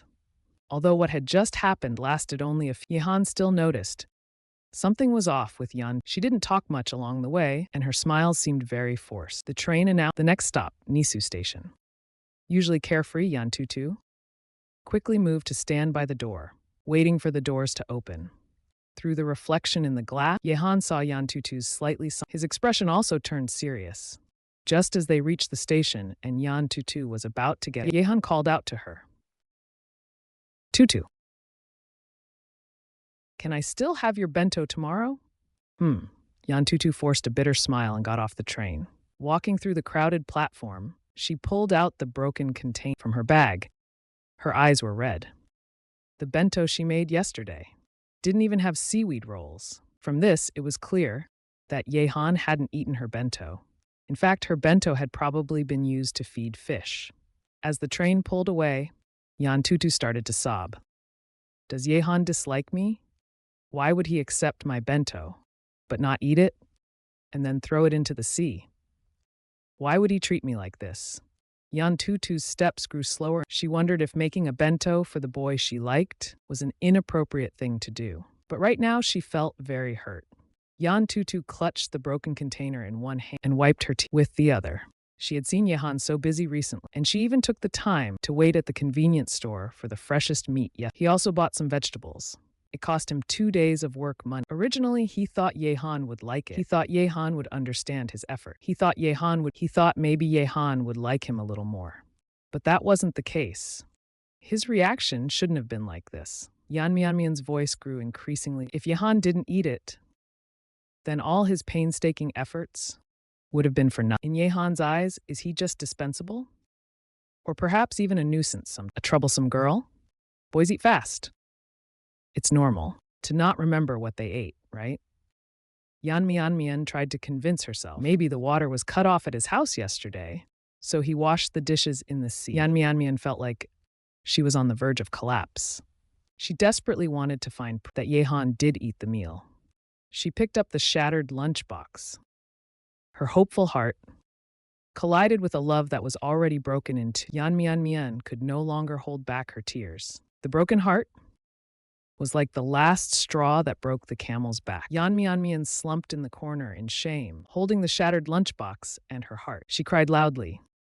The timid girl who blushed easily no longer cared about the stares. She buried her head and cried. Her cries were heartbreaking and evoked sympathy. Only someone careless could make such a cute girl cry like this. Soon, people gathered around. A kind conductor kept patting Yan Mian's back, asking what was wrong. But Yan Mian kept her head down, crying, ignoring everyone's questions. On the other side, Yehan, who had just gotten, kept thinking about Yan Mian. He still didn't know what was wrong with her. Suddenly, things turned out this way. Could it be something she can't talk about?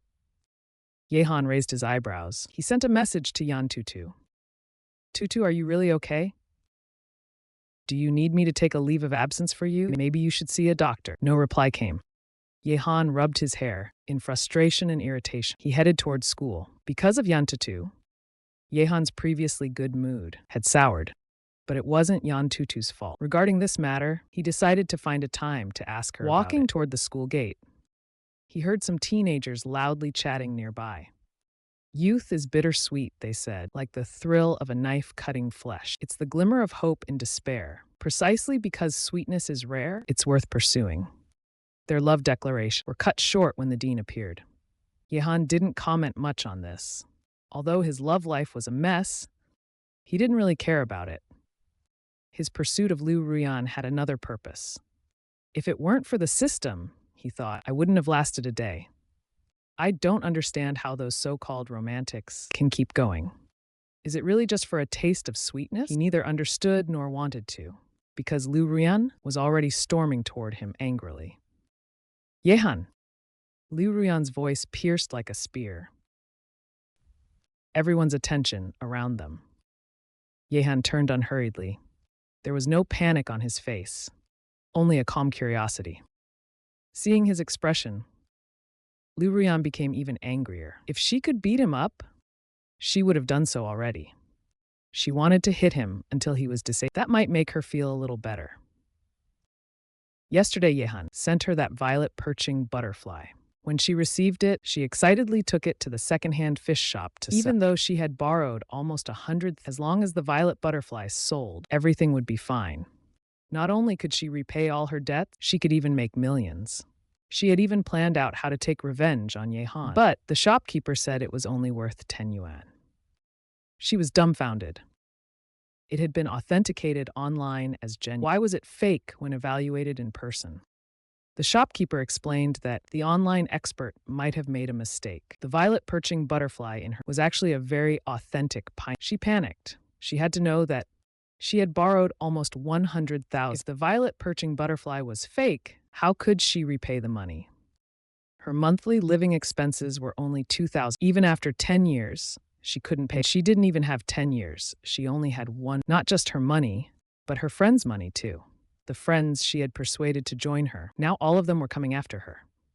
Last night, she barely escaped with her life. Calling Yehan didn't help. She endured until the next morning, only to see Yehan with that nonchalant expression. It made her even angrier. What's with that violet perching butterfly? She demanded. Liu Ruyan's face was full of fury, as if she were ready to eat Yehan alive. Oh, the violet perching butterfly. You mean that thing? What about it? You don't like it anymore? Yehan wore an expression of sudden realization, his face even showing a hint of blame toward Liu for not saying something soon. Liu Ruyan, enraged, pulled the violet butterfly from her pocket and threw it heavily at Yehan's feet. This is a fake! You tricked me on purpose. Give me back my money. Yehan shifted his foot slightly, as if afraid of stepping on the shaft of the violet perching butterfly. It seemed he didn't want to take responsibility. At this point, the onlookers finally understood the situation. They found Yehan's behavior confusing. Wasn't he Liu Ruyan's loyal puppy? Why would he scam Liu Ruyan? And judging by Liu Ruyan's expression, it was clear the amount of money involved wasn't small. Yehan sighed and said, "Ruyan, don't say things that could cause misunderstanding." "What do you mean by scammed you? Have I ever scammed you? I only gave you a rotten egg, didn't I?" Hearing this, the onlookers were stunned. So yesterday's biohazard incident was his doing? I knew it. The smell was the same as the one in my bag, so it was a rotten egg. Haha, that's so cruel. Giving someone a rotten egg. I'll never call him a loyal puppy again. I'm seriously beginning to suspect his previous lord had ulterior motives. There's no way someone changes so drastically without a reason. I think so too. Yehan overheard them, and they guessed correctly for once. Mentioning the rotten egg made Liu Ruyan furious. She nearly fainted from the stench, but now wasn't the time for that. Seeing Yehan still denying it, she pointed at the shattered remains. "Isn't this a fake? You sold me a fake. Isn't that fraud? Hurry up and give me my money back or I'll call the police." But Yehan didn't flinch at all. He calmly replied, "Ruyan, I clearly emphasized yesterday that the violet butterfly was fake. You insisted on buying it, and now you're not satisfied. Isn't this ridiculous?" Liu Ruyan was instantly dumb. She originally thought it would be easy to get the money back. Although she endured some frustration, at least there wouldn't be a major disaster. But looking at Yehan now, it seems like he has no intention. Liu Ruyan suddenly panicked, because yesterday Yehan repeatedly emphasized that it was fake. Even if she called the police, they couldn't do anything to Yehan. "Yehan, I'll give you one chance. Return the money to me immediately and calculate 10% interest. Otherwise, I'll break up with you." Liu Ruyan looked arrogantly at Yehan. She believed this threat would absolutely corner Yehan. In Liu Ruyan's eyes, Yehan was simply throwing a tantrum. But if she used a breakup as leverage, Yehan wouldn't be able to stay calm, right? Besides, he borrowed from loan sharks, and the interest was extremely high. All of it would fall on Yehan. The bystanders around felt a bit uneasy, because they also knew that with this threat, Yehan was unlikely to resist. After all, Yehan's devotion to Liu Ruyan was well known to them. He had never refused her request. They were hoping Yehan would awaken himself. Unfortunately, what they heard next surprised everyone.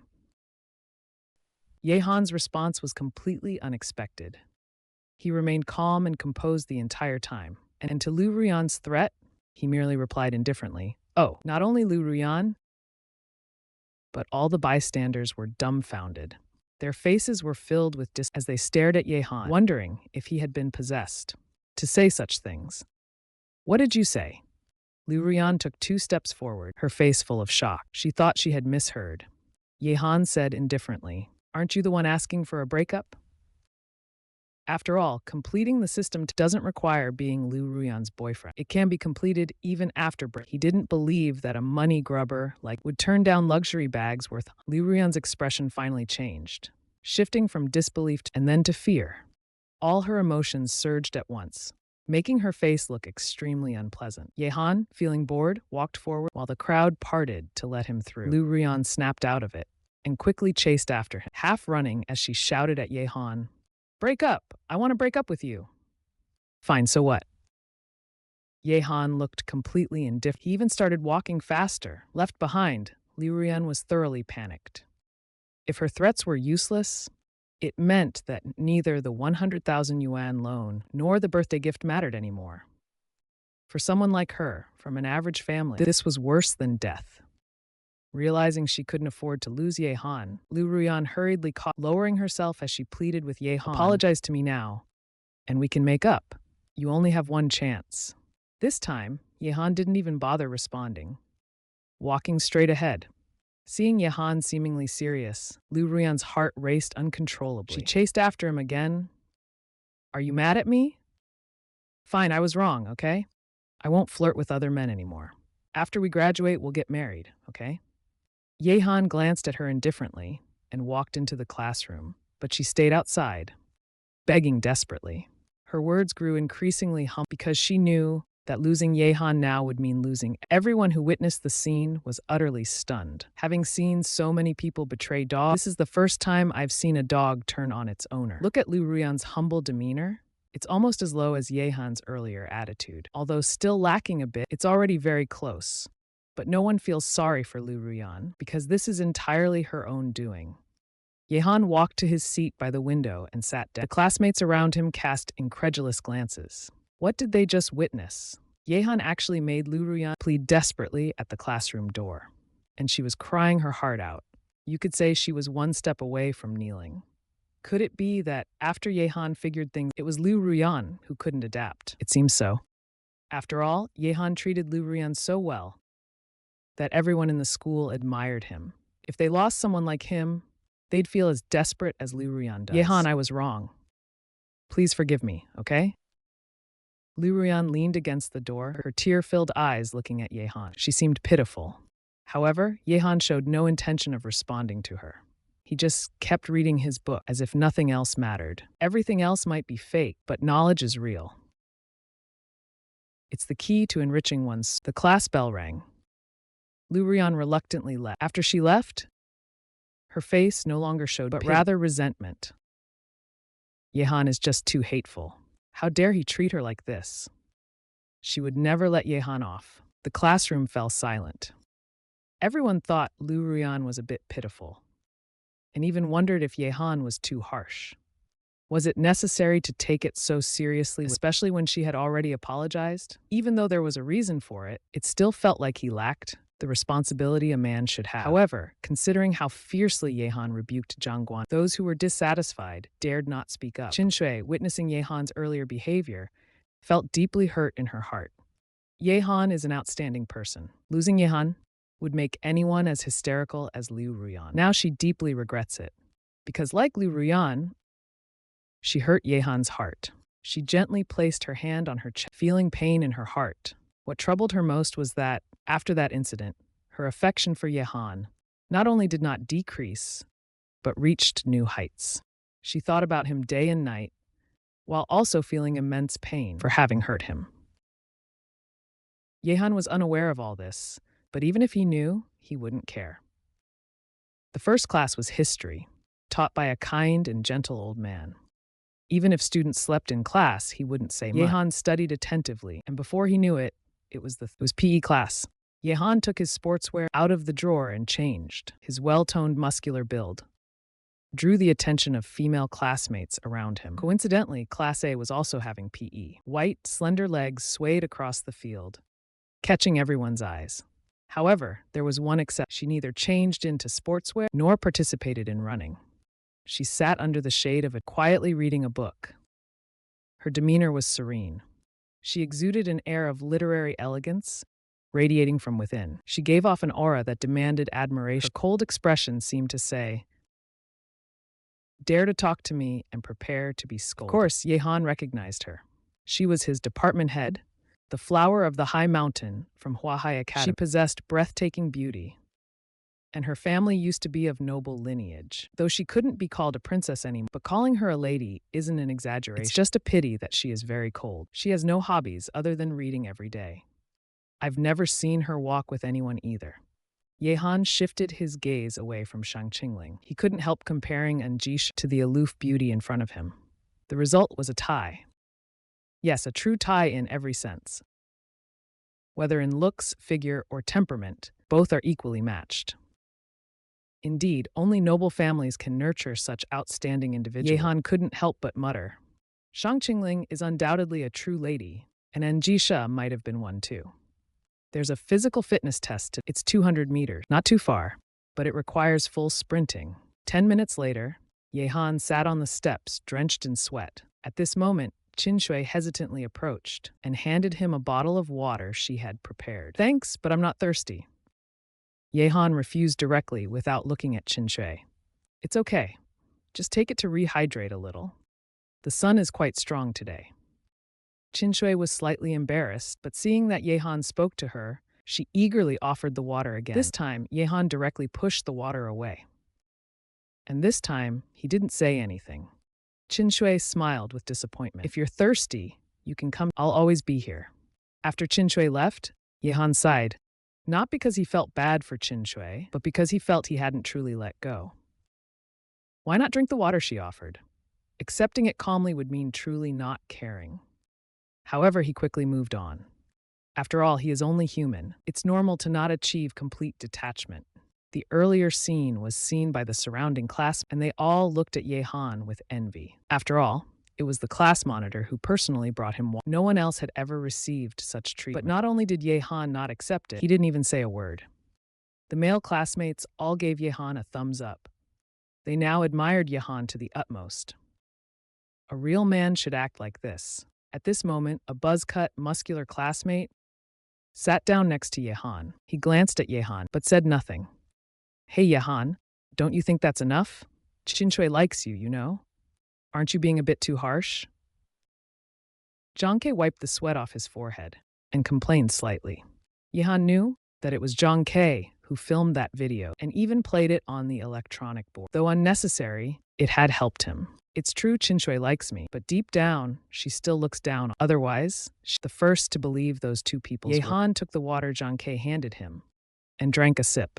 Zhang Ke patted Ye Han on the shoulder. "I mean, did you awaken a bit too quickly?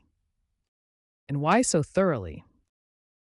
You used to be a desperate people pleaser, and now you've suddenly had an epiphany. When you figure things out, everything just clicks." Ye Han gave a vague response. Zhang Ke knew Ye Han wasn't being truthful, but with things like this, even Ye Han might not know why.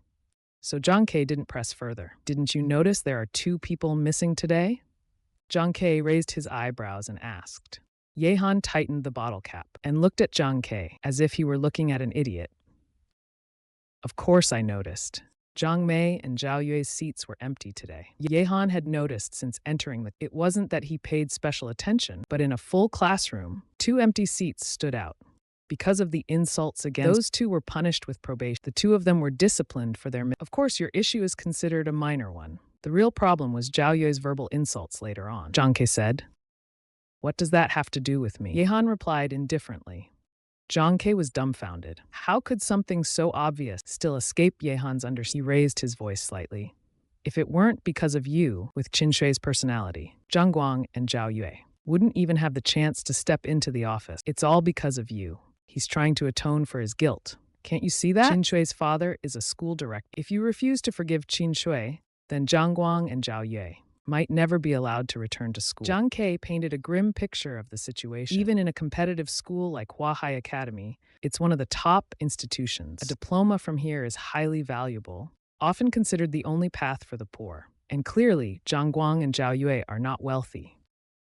The situation is serious. But what does it have to do with Ye Han? It's not like I stopped them from attending school. I don't even have that power. If someone doesn't want them in school, that's not my concern. Under Zhang Ke's disappointed gaze, Ye Han stood up and left. He tossed the money for the water at Zhang Ke's feet. But just after a couple of steps, he received a phone. It was Zheng Qin. In the meantime, Shang Qingling glanced at Ye Han with her beautiful eyes, then naturally shifted her gaze back to her. Ye Han took out his phone. Seeing the caller ID, he knew Zheng Qin was here to pick someone up. For some reason, he felt a bit resistant. He didn't really want to hand An Zhisha over to Zheng. But no matter what, he still had to answer the call. "Hello, Zheng Qin?" Ye Han greeted in advance. "Yes, how's everything going? Did you teach him a lesson?" Zheng Qin clearly had no intention of idle chatter with Ye Han. He got straight to the point. "Sort of," Ye Han replied, unsure, if what he did could be considered a lesson. At any rate, An Zhisha was very angry. Zheng Qin seemed quite satisfied and let out a pleased grunt. After a pause, he said again, "I'll come to take him. Make sure he doesn't escape. If I don't see him tomorrow, you're done for too." Ye Han scratched his ear, unsure how to respond to Zheng Qin. He could only change the topic. "We agreed on one day. Why did it drag on for so many days? Did something happen?" Zheng Qin originally didn't want to tell Ye Han about it, but keeping it inside made him uncomfortable. So he sighed and said, "It's really strange. On the same day you acted, a big shot in Huahai was also kidnapped. And it happened in the old district, although it had nothing to do with. I didn't have the right to refuse involvement either." A big shot, Ye Han finally understood. So the helicopters and suited thugs were looking for someone. He had initially thought they were searching for it, but he was puzzled again. What kind of big shot could command such resources, even forcing some powers like Zheng to have no choice but to comply? Who is this big shot? Are they that important? Ye Han frowned and asked. Zheng Qin seemed to be smoking and relaxed, chatting with Ye Han offhandedly. "Important enough that you can't even imagine. I don't even qualify to be their lapdog. Do you understand how big?" Yehan couldn't help but take a sharp breath. If even Zeng Qin isn't qualified, then wouldn't I have to kneel before them? Relax, I'm just kidding. After all, this school has plenty of rich young ladies, but they're not that unreasonable. What I meant was, if you want to get close to a big shot, not even qualified to be a dog. So you've been looking for someone these days? Yehan took a sip of water to calm down. That's right. So I postponed and didn't come to, but I've been searching for days. Most likely can't find. Tomorrow will be about account. It has nothing to do with us. So many people couldn't find them. Could it be that they're already? Yehan casually said, "Stop gossiping." A voice came from the other end of the phone. Once again it said, "All right, that's all for now. Remember, tomorrow I'll come to take the Be prepared." Yehan swallowed his saliva. He couldn't help but ask, "May I ask something? What are you planning to do with him? Why are you so concerned about him? Don't tell me you've fallen for him. As expected, you're a real vixen. Your ways of seducing men are top." Yehan remained silent, waiting. "I certainly won't assassinate him. It's not that I don't dare. It's just not at that point yet, but I definitely won't let him have it easy. Don't ask any more. Also, I advise you not to meddle in others' business. Otherwise, it'll cost you when the time comes." After saying this, Zeng Qian hung up the phone. Looking at the already disconnected, Yehan sighed. The plan differed from his expectations. He originally thought Zeng Qian wouldn't do anything to An Zhisha, but now it seems that's not the case. Zeng Qian is very likely to harm An Zhisha's fate. What should I do? Yan felt his head was about to explode. The only chance now is the violet butterfly. As long as the violet butterfly is real, then everything will be perfectly resolved. Of course, there's another option, which is to act like a beast, handing over An Zhisha to Zeng Qian, and then stop caring anymore. Zeng Qian can treat An Zhisha however he only cares about collecting money. If he didn't have to consider An Zhisha's feeling, this would undoubtedly be the best solution. Before he knew it, it was almost lunchtime. Since he bought lunch for An Zhisha, when she gets hungry, she can heat it up and eat. So Yehan didn't return to the old district. Instead, he ate fried noodles and bread, then headed to the club. When he first joined the club, although Shang Qingling said he could leave early, he still had to go to the activity room. However, he hadn't been there for days. He wondered if Shang Qingling was angry. At the top of the club building, in the student council's room, Yehan pushed open the Fire Sparks Club door. Inside was just a long table and 2 steel pipe chairs. A charming young girl. At this moment, she was sitting by the window, reading a book while feeding broccoli into her mouth. Her pink lips were slightly glossy with oil stain. It looked like the highest grade lip gloss. Extremely beautiful. Her jet black shiny hair even outshone An Zhisha. It was even shinier and more radiant. It made one want to do something to her. The sound of the door opening caught the girl's attention, but only for a fleeting moment. That fleeting moment was something many boys at school dreamed of, but couldn't. Yehan sat on the steel chair, furthest from Shang Qingling. The activity room fell completely silent. Yehan was reading a book too, so in the activity room, the only sound was the breeze coming in from 2 hours passed in a flash. The lunchbox in front of Shang Qingling was already packed. At this moment, she took a deep and closed her book to end, before heading back to the classroom. Yehan was already used to his mode of interaction with Shang, but he also enjoyed his peace. It's said that these young ladies have bad tempers, and as a handsome but talentless young man, he didn't want to provoke them. What if one of them took a liking? He wouldn't even have the right to refuse. It's very scary. The afternoon class was taught by the English teacher, Yuan Qing. She dressed very stylishly. All the boys in the class studied particularly hard, though it's hard to say what they were really thinking. However, Yehan was a bit distracted.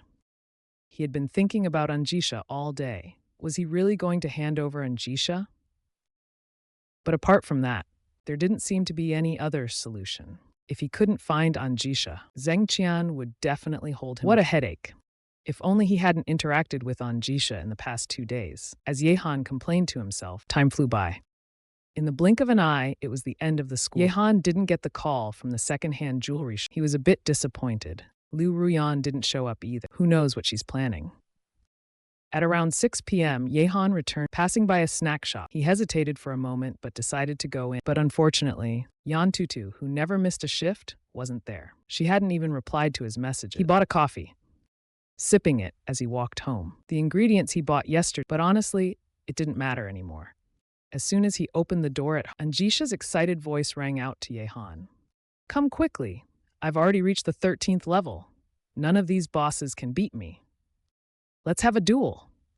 This was a completely different An Zhisha from a few days. Yehan smiled faintly. The worries he had all day disappeared the moment he saw An Zhisha. He completely let go of putting down his school bag. Then, under An Zhisha's confused gaze, he opened the door. You should leave, Yehan said, lowering his head. An Zhisha put down the controller and slowly stood up. What do you mean? Don't you want the money anymore? Or are you saying you've already gotten the rest of the money for the violet butterfly? An Zhisha looked at Yehan in disappointment. She didn't expect Yehan to turn his back after getting the money. No. Yehan held the door that was about to close. From tomorrow, Zeng Chan will come looking for. From the looks of it, she doesn't intend to let you off easily, so you should leave. An Zhisha's furrowed brows relaxed slightly. She raised her hands and said, So, you plan to face her yourself? If Zeng Qian doesn't see me tomorrow, do you think you'll walk away unharmed? Yehan smiled bitterly. No, but I have my principles. At first, I thought Zeng Qian was just to scare you, but now that I know she's serious, I certainly won't hand you over. An Zhisha has done nothing wrong. She has been the victim from beginning to end, and after spending some time together, I don't dislike her. So this matter should end here. I started this, so I should take responsibility for it. But I'm not stupid. Naturally, I've thought of a way to deal with it. Tomorrow, Zeng Chan will come to catch you, so you should leave today. You don't need to worry about me either. Tomorrow morning, I'll sell the house to the developer. Then I'll just move out.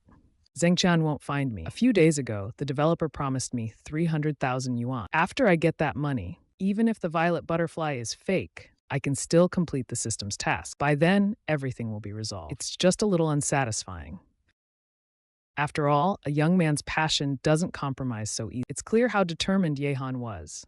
And Zhisha sneered. Yehan? Didn't you tell me before that we should resist? And now you're compromising so easily. Don't you realize that you're not very attractive? Yehan helplessly rubbed his hair. He raised his voice and said, What do you want me to do? This is the sea of flowers. Here, people can kill without consequences. Kill without consequences. This phrase is often used to describe, do you know why I brought out the violet disc to help you? Do you know why I'm willing to stay here? Because I saw your charm, the charm of youthful resilience. And Zhisha walked to Yehan's side. She fixed his crooked tie. Look at yourself now. You've given in. Is compromise the only option you have? Yehan allowed An Zhisha to spoke woodenly. Of course I want to resist, but just to make myself feel better. I'd make everything more complicated. He wondered when he had stopped wanting to resist. If he truly didn't want to resist, when the developers approached him and surrounded him, he would have already given in. But power is lofty and untouchable. Resistance requires capability. And more importantly, he had dragged An Zhisha into this mess. He couldn't afford to act recklessly anymore. After all, he had already endured enough from Liu Ruyan. A little more wouldn't make a difference. But as he tried to convince himself, An Zhisha's resolute voice, until what? Until what is worth it? An Zhisha met Yehan's eyes. To make yourself happy, no matter the cost, it's worth it. Yehan was slightly startled. Why is making yourself happy worth any price? Isn't that too willful? But it does make a bit of sense. Still, I'm trying to let An Zhisha go. Why is she so resistant? Could it be she's gotten used to living here? This is just a shabby house. But what she said does make some sense. However, I want to let An Zhisha go. Why is An Zhisha so resistant? Could it be she's gotten used to living here? No, that's impossible. This is just a shabby house. Could it be that she wants to face everything with me? His eyes gradually lit up. He said, Since you said that, no matter what happens, we'll face it together. And Zhisha smiled. She really liked Yehan's unyielding attitude, the kind of charm that exuded determination and resilience. It fascinated her a little. Of course, seeing such a determined Yehan submit to her would hold significant meaning. 4. They closed the door. Both felt a bit embarrassed about what they had just said. Yehan thought his last words were a bit pretentious. Face it together? They'd probably send dozens of people. What could two people do? He felt uncertain. As for An Zhisha, she felt that what he said was even more intimate than their earlier close, because those were his heartfelt words. Saying she liked his charm? It was so embarrassing. Both were lost in their thoughts, but neither showed it on their faces. Each pretended to be indifferent. Yehan called the class advisor.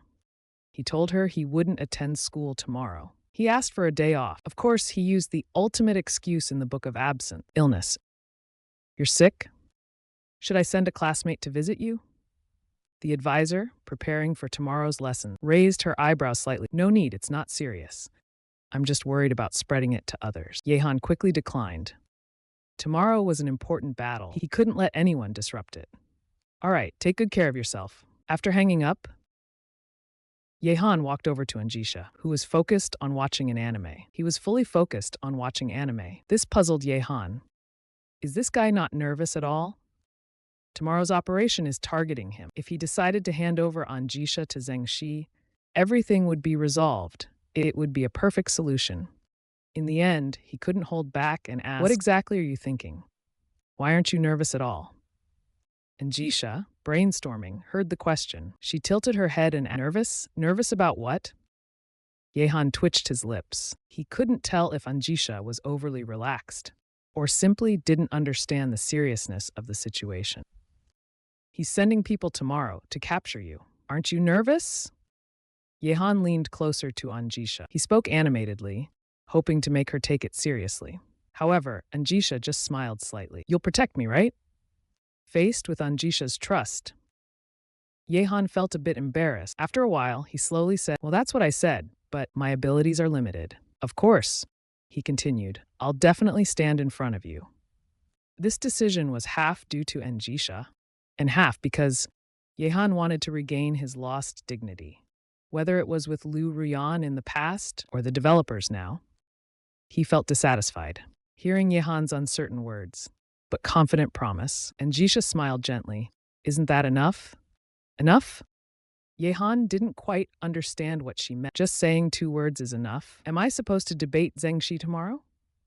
"I could try, but Zheng Shi wouldn't agree to it." An Zhisha shook her head gracefully and said mysteriously, "Your intention is enough. Yehan's resolve and inner charm are sufficient. Everything else will naturally resolve itself." Yehan made thorough preparations for Zheng Shi. These included, but were not limited, running away and a gun with no bullets on the... Seeing Yehan's conflicted expression, An Zhisha felt a little sorry for her. But earlier, she was genuinely happy. Because even at such a critical moment, Yehan didn't think about betraying her. It was truly a rare quality. From Yehan's perspective, he was like a lamb awaiting slaughter. As long as he handed her over to Zheng Shi, all problems could be solved. Not only could Yehan keep the violet, but he could also gain 250,000 yuan. Yet despite the huge benefits, Yehan stayed true to himself. This relieved An Zhisha, because deep down she was afraid Yehan might make a decision that, if he did, she wouldn't just refuse to help. She might even sever ties. An Zhisha felt much better now, even a bit excited, because she had always hoped Yehan would, as the cherished jewel of the she could control everything. She didn't actually need Yehan, so Yehan's intentions were, at least this opportunity to test his character might never come again in her lifetime. Thankfully, Yehan didn't disappoint her. "Have you made any plans?" After thinking for a long time, An Zhisha looked at Yehan, who was sitting on the ground beside her, and asked, "Call the police, I guess. I don't think Zheng Shi's is big enough to scare the police." After thinking for a long time, Yehan still felt calling the police, and Zhisha rolled her eyes playfully. She didn't know much about Zheng Shi, but going up against the Gong family was no simple task. Zheng Shi definitely couldn't pull it off, but Zheng Shi didn't need to. Zheng Shi absolutely can't do it, but he doesn't need to. What's the point of calling the police? After the police leave, he'll just come back to bother you. Will you call the police every time? And Zhisha said. Yehan suddenly realized, yeah, what should I do then? And Zhisha teased, how about just giving up? Hand me over to him. You can even get a 250,000. Why bother being so stubbornly proud? If this had been the day An Zhisha was killed, Yehan might have done it, but now he couldn't, mostly because his impulsiveness. And besides, the system task didn't have to be completed this way. How about we hide out for a few days? Yehan tentatively suggested. No way. An Zhisha nudged Yehan with her shoulder. She said coldly, is running away all you can do? Don't make me look down on you.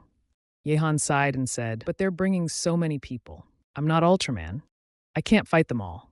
I have no choice but to think of evasive measures. And Zhisha thought about it carefully and realized Yehan had a point. He really lacked a sense of crisis. After all, Zheng Shi had seen her. As long as she showed up tomorrow, everything would be resolved. But what Yehan was facing was an actual underworld boss. Their perspectives were completely different.